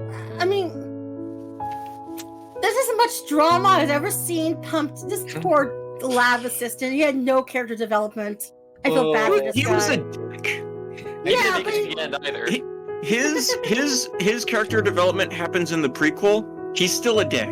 okay. Oh, yeah, the massage. Of all the characters, I feel the most sorry for Anna, as she was kind of self-centered, but all of her motivations come down to she's trying to help as many people as possible and not trying to die. But like she said in the ending, she was judged by everyone. No one was ever nice to her in her entire life. except for Mel. Thank you, Mel. Oh, I think the game sounds a little too loud. Shadow said that the game sounds are loud. Well, no, it's not just that, but Seafair was trying. Well, she was putting good emotion behind it, but she was also doing it quite quietly. She was a bit soft, yeah. Yeah. I was like, I was going to say something about us, but I was like, Mel probably turned her up on her side anyway, I was too into the. Actually, no, yeah, I already had her turned up to max already, so yeah, as far as I can. Yeah. Yeah, okay, Well, so that was the and best you also could she do. was dying, and Yeah. I think my 3 favorite voice actors on this one would be Aeros, Alpha, and Roady. Aww. Oh, it was my first time ever. What am I, chopped liver? It's Oh my actually God. the first time I ever voiced You're a bread any loaf. character. I had to flip between Remy and Lorem, who were directly after each other Dav- every sentence. Dav was a good voice actor. I don't want to play favorites. But I will say Aeros, definitely, but Let me clarify. The people not just having a good sounding voice, but who put emotion into the lines. I think we all did a good job, and I like how Oh my Roady did the ice cream dragon, and the villain who the villain behind it all. Yeah, like No, when it of came to course I playing had some Ryan- personality in my sentences. How could you say I didn't? Yeah, he was adorable. But yeah, when it came to playing Heinz, it's like the wheels were turning in my head. Like, okay, what is the exact opposite of Katsuharu? And then go with that. It's like, and I came up with like, if Carl Sagan and Jim Carrey's interpretation of Dr. Robotnik had a genetically modified bastard child. That's. And it wasn't my fault that the only. And everyone's It wasn't my fault that item. the only expression I could make was exasperation. Also, we got everyone's personal items here for the end. Mm-hmm. Yay! Yay! Yay! That description of that Thank how you you for did playing. Heinz reminded me of how the computer in System Shock got her design. Yes. Wow. Oh yeah, Shodan. Specifically, Shodan is You a have- psychopathic female version of Max Headroom. Yep. System. Oh, does that Oh. mean it's it? Oh, you want to do it? Sure. Sorry. Oh, who's it? Seabear? Whoever was starting to say that. Oh, does this That was mean? Coconut. Oh, does that mean That this was is it? Coco. Is this all to see? Well, who knows? Either way, it might be a good idea to keep your save file. Yeah, no, just to be sure. Maybe it'll come handy in the future. See, this is what I was hinting at a number of times. The game never broke the fourth wall. The system is a character in the game. You haven't met the system yet. Also, it's daylight, and there's no shadows. Oh, one shadow. Yeah, there's one shadow still. Only one shadow. But Poor we've Lorem. also unlocked the gallery except for one part there. Yeah, and I don't think we're gonna go Look, after the it's a super cutie! secret ending. Yep, it's the cutie. It's a cutie. Who's the cutie? I want to pet him. He actually looks fluffy in that picture. It's the other cutie. Oh, It's the It's the other cutie. Oh, look at that! He's doing that weird human one with the face in the chest. Yes. That's Yeah, the you know, size It almost looks like a Gunark. Hip Hop Lee. It's another cutie. Doing his. Damn! Look at the size of his paws. He uses those things as hands. That's why he uses a bowl. Yeah, no kidding. And here's her Aw. making a sandcastle. that's awfully cute. Adorable. Adorbs. Oh. Yay for Banana Tail. Sebastian. Oh Oh my. my! Sebastian. This is a little saucy here. It's like, Oh, Oh, saucy as Sebastian ever get. you're Oh under no! arrest for It's being too there's a sexy. there's a saucier in the comic in the early comics. Yes. It starts with Sebastian, Yes. and he's trying Oh, to figure yeah. out what outfit he's gonna put on, and one of them was like, too much, too little, too kinky. Yeah, in that one he was dressed in completely nothing but straps. Oh my. Dear. Oh, Oh wow. Oh my. he's proposing. Say yes. I didn't know you could even romance him that far. There's my girl. I have that feeling that is a give back rub, so I'm ready. And ice cream. Yay, Katsuharu. I do really love my ice cream. I do love my ice cream. Oh, and there's that guy at the arcade. And There's Kevin. Psychic Jack. There's Kevin. What's No. that one? I know. I think I know what it is. we missed What is an it? extra character. It's Reza. We already saw Reza. Oh, it's no, Reza, because we Reza? never got the neutral or bad ending. Oh. Oh. What's the Yeah. last picture? Let's not end on a low note. Sure. And there's Izumi. No one likes Reza. Does this look too much like the Jim Carrey's The Mask? She did make that mask out of like a tree. She had to make it improvise pretty damn quick. I will use the power of the mask to. Just space a great and time. movie and an amazing TV series. So, and everything discussion that Jim Carrey's done time. since has been awful.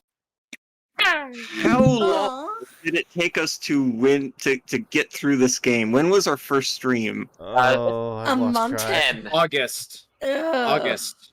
It was So- back in so- August, so- though. over a month. There are 10 Yeah. episodes. And look how many people you obtained to do this with you. Yep. Yay, voice acting. And not too bad. I mean, Go how Team much Us. donation total? Did you update your tracker? It auto updates. Whenever people donate, it goes up. It's still gonna be there until the end of October. So are you gonna do? And I mean, I like this game, but it's way too serious. Is there like a less serious game we can still switch dragons? Satisfactory. Satisfactory is boring as hell. Oh, I'll think of We'd have- something like.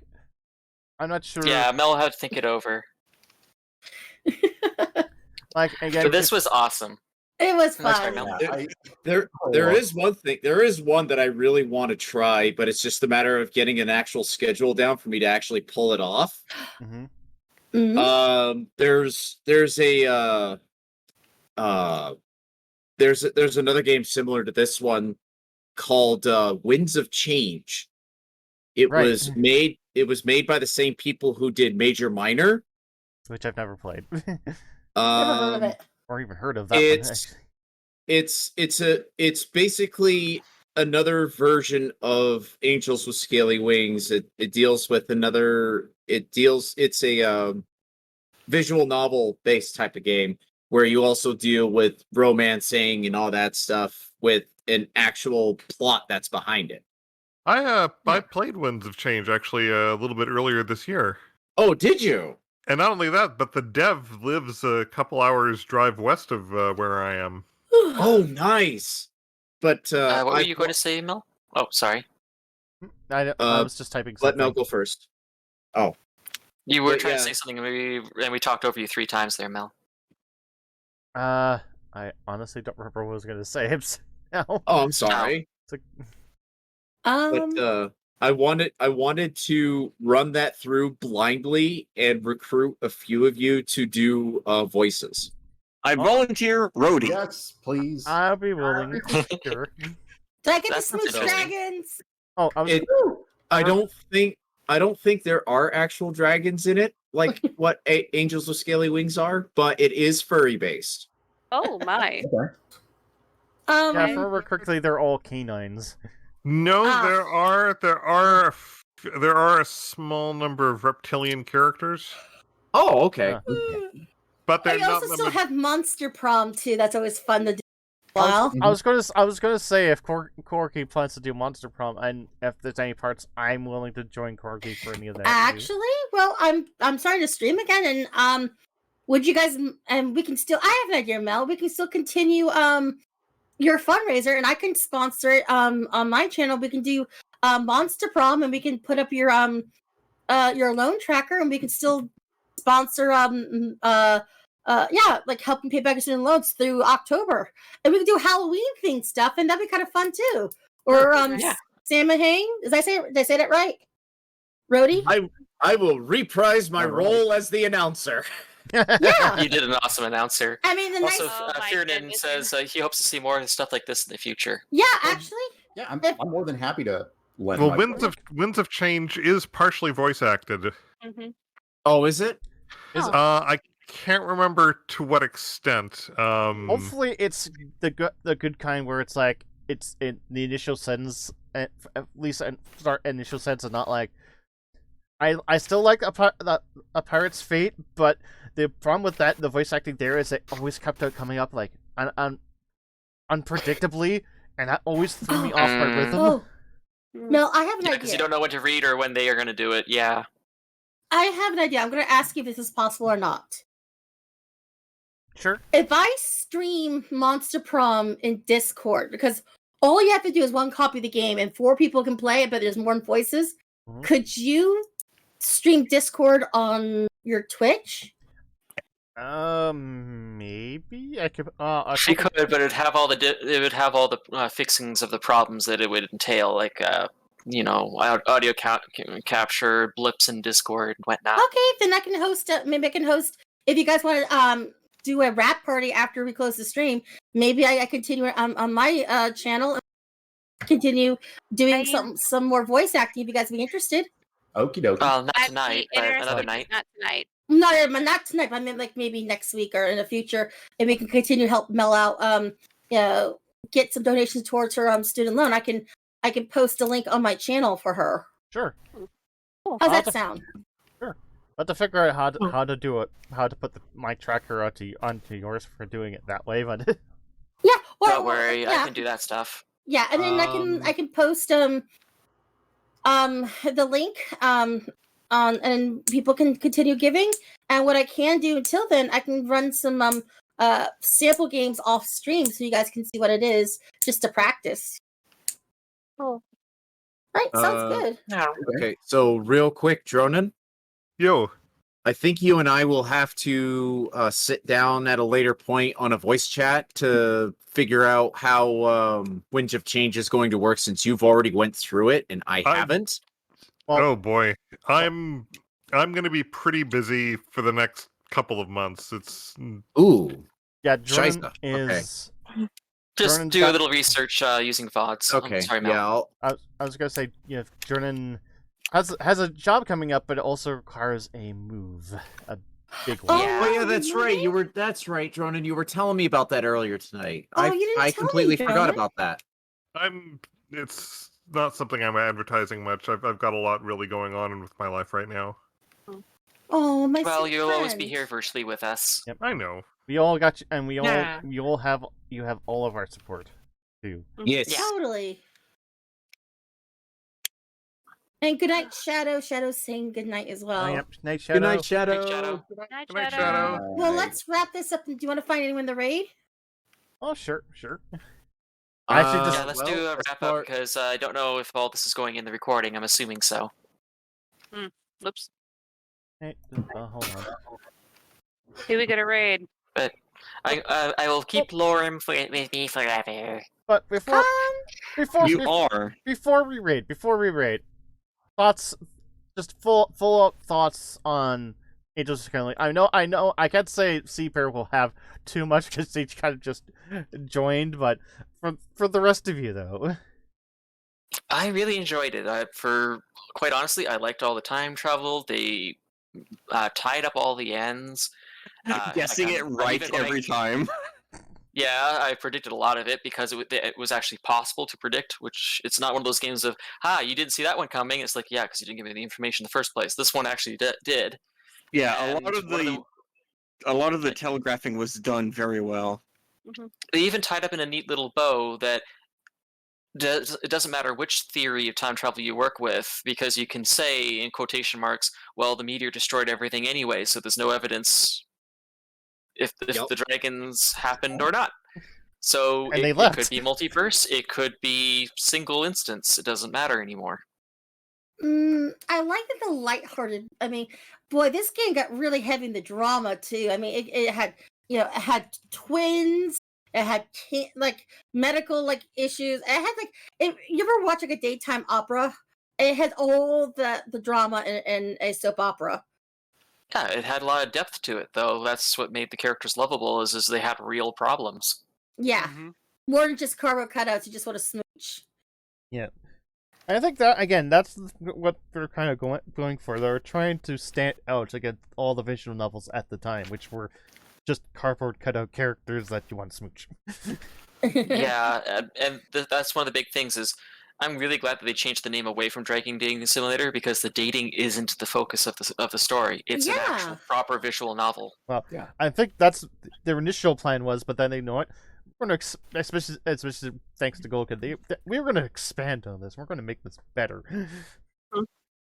Yeah, I'm surprised there isn't a sequel or something. Thanks again to Golkin for helping carry this across the field and then beyond. I'm surprised Golkin didn't join us for this inactive. Unfortunately, Goldkin is very busy with their own very busy life stuff happening right now. Yeah. Everyone has life stuff happening, huh? Yep. Mm-hmm. Yeah, pretty much. Things kind of got moved and shaken around quite a fair bit just because of the last 2 years. Yeah, I feel that. I think. I think probably you all agree. I think COVID sucks. The world ended. Oh, I wish we can go to Portland, go somewhere else. How does that sound? Mm-hmm. It was nice to jump into this alternate reality that had dragons that you could kiss. Looks like Time just started his Jack party. Yeah, I was gonna say. Party box back. I was gonna say, unless someone has a different suggestion, I'm just gonna raid Time. Yeah, might as well. Lee Shorin is offline, so I'm out of suggestions. Yeah. Okay, so for me though, it was nice to take a step back into the past a little bit, because when I first got this game, I played it religiously, and I mean religiously. And it was actually good to be able to receive the opportunity to voice my personal favorite character. Aww. Oh, I'm glad you enjoyed voicing Brace there, and you did phenomenally well, perhaps too well. Too well. It was perfect. Where I voice acted today, I honestly do like Izumi. I think I really did. Wow. I liked playing the flying banana, but Ember was a lot of fun to play. The flying banana. Angel. Don't you mean bait? Oh, banana bean. I'm glad you. What did she use her tail for? I know. Okay, that's fair. As a lure. I'm glad you enjoyed Emra too, even though Emra's is kind of a bitch. Yeah, but it was happy. You do good body massage. Yeah, well, you enjoyed. I knew you were going to get a kick out of that part. Oh, that was a lot of fun. I would probably be feeling uncomfortable for doing that part, but thanks, Cody. Oh, not a problem. I don't mind. It's like I don't know why. I just feel like I'd be uncomfortable voicing that part. I'm happy I was able to jump in. I'd rather have one person rub my back. That's my boyfriend. So go ahead, Roady. Yeah, I was happy I could just jump in and start voicing Katsuharu right off the bat, and then just cap this entire thing off by playing the exact opposite role to that kind of character. Dude, the leader, or the job lead, that was well done. Yes, I've said it once. We've all said it. I'm gonna say it again. Roady, you did really, really fucking good with Katsuharu. That voice, I will not be able to envision that character with any other voice. Oh yeah, that was burned in. That was excellent. Yeah, if there's if the game ever gets voice acting, they need to hire you. Oh my god, I'd absolutely love that, dude. This is really touching. Roady, maybe you should make a I know you do filmmaking. Maybe you should do like stop action or something like that, or puppetry. Yeah. It'd be kind of fun to do voices. That would be interesting. Voiceovers and voice acting on the side. Yeah. I always love, like I said, I always like to go into being a puppeteer or something like that. So. Mm-hmm. All right, guys, we should wrap up this kitten, huh? Yeah. I'm glad. My back's flaring up. Oh, okay. We'll definitely wrap this up then. But thank you all so very much for joining me for this. eventually figure something out for the future, for a future group project together. Absolutely. Sounds like a plan. Even though I'll be first time, about. you're We'll come more up with something. You're more than welcome to invite me again. This was a Awesome. a very fun group project. This was so amazing. I loved it. Thanks for letting me run in, pick you up, and just carry you over here, Alpha. You weren't the only one. Apparently, CoconutCorgi had the same idea. I mean, in case you missed it, Mel, my request to Alpha was runs in, picks you up, and carries you off to Mel's channel. Going, I need you. And Dronon, thank you so much. You were a staple to voice your character very well as well, and I will miss you. Aw. You'll see. Yeah, we'll have just don't forget to again. pop in and say. Just don't forget to pop in and say hi every once in a while. I'll tune in every now and again. I'm gonna be one time zone over, and I'm gonna have to also wake up earlier in the morning. So I'm not sure how late I'll be up, but I'll be around. Can I share something that's really what I did today? I'll just put it in the text stream chat. Okay. So Yeah, we won't be able to show it on stream. So yeah, we can talk about that stuff after stream. So let's go ahead and do the raid. Yeah, it's Raid the time. Yes, raiding. Raiding party. And once again, this has been Mel. This has been Davwyn. It's been Coco. This has been Aeros and Deem the Guardian. This has been Draco. This has been Roady, the voice of Katsuharu, the ice cream dragon, and Heinz, the melodramatically mad scientist. And Dronon, who voiced Sebastian, who didn't really say anything, but survived. He had a sexy picture at the end. Woo! Roady, Roady went Alpha. You need to do your closings. Who, me? Yes, you. Yep. Oh yes. Even though I'm this one of the new lovely little derps in here, but thanks for stealing me and bringing me into here, Davwyn. Yay! Yeah. We just have Sky and Alright, Draco. let's go on a raid. And we had Sky and Draco. Anyways, bye everyone. Take care. Bye. Have a good time. Good afternoon, good evening, and good night.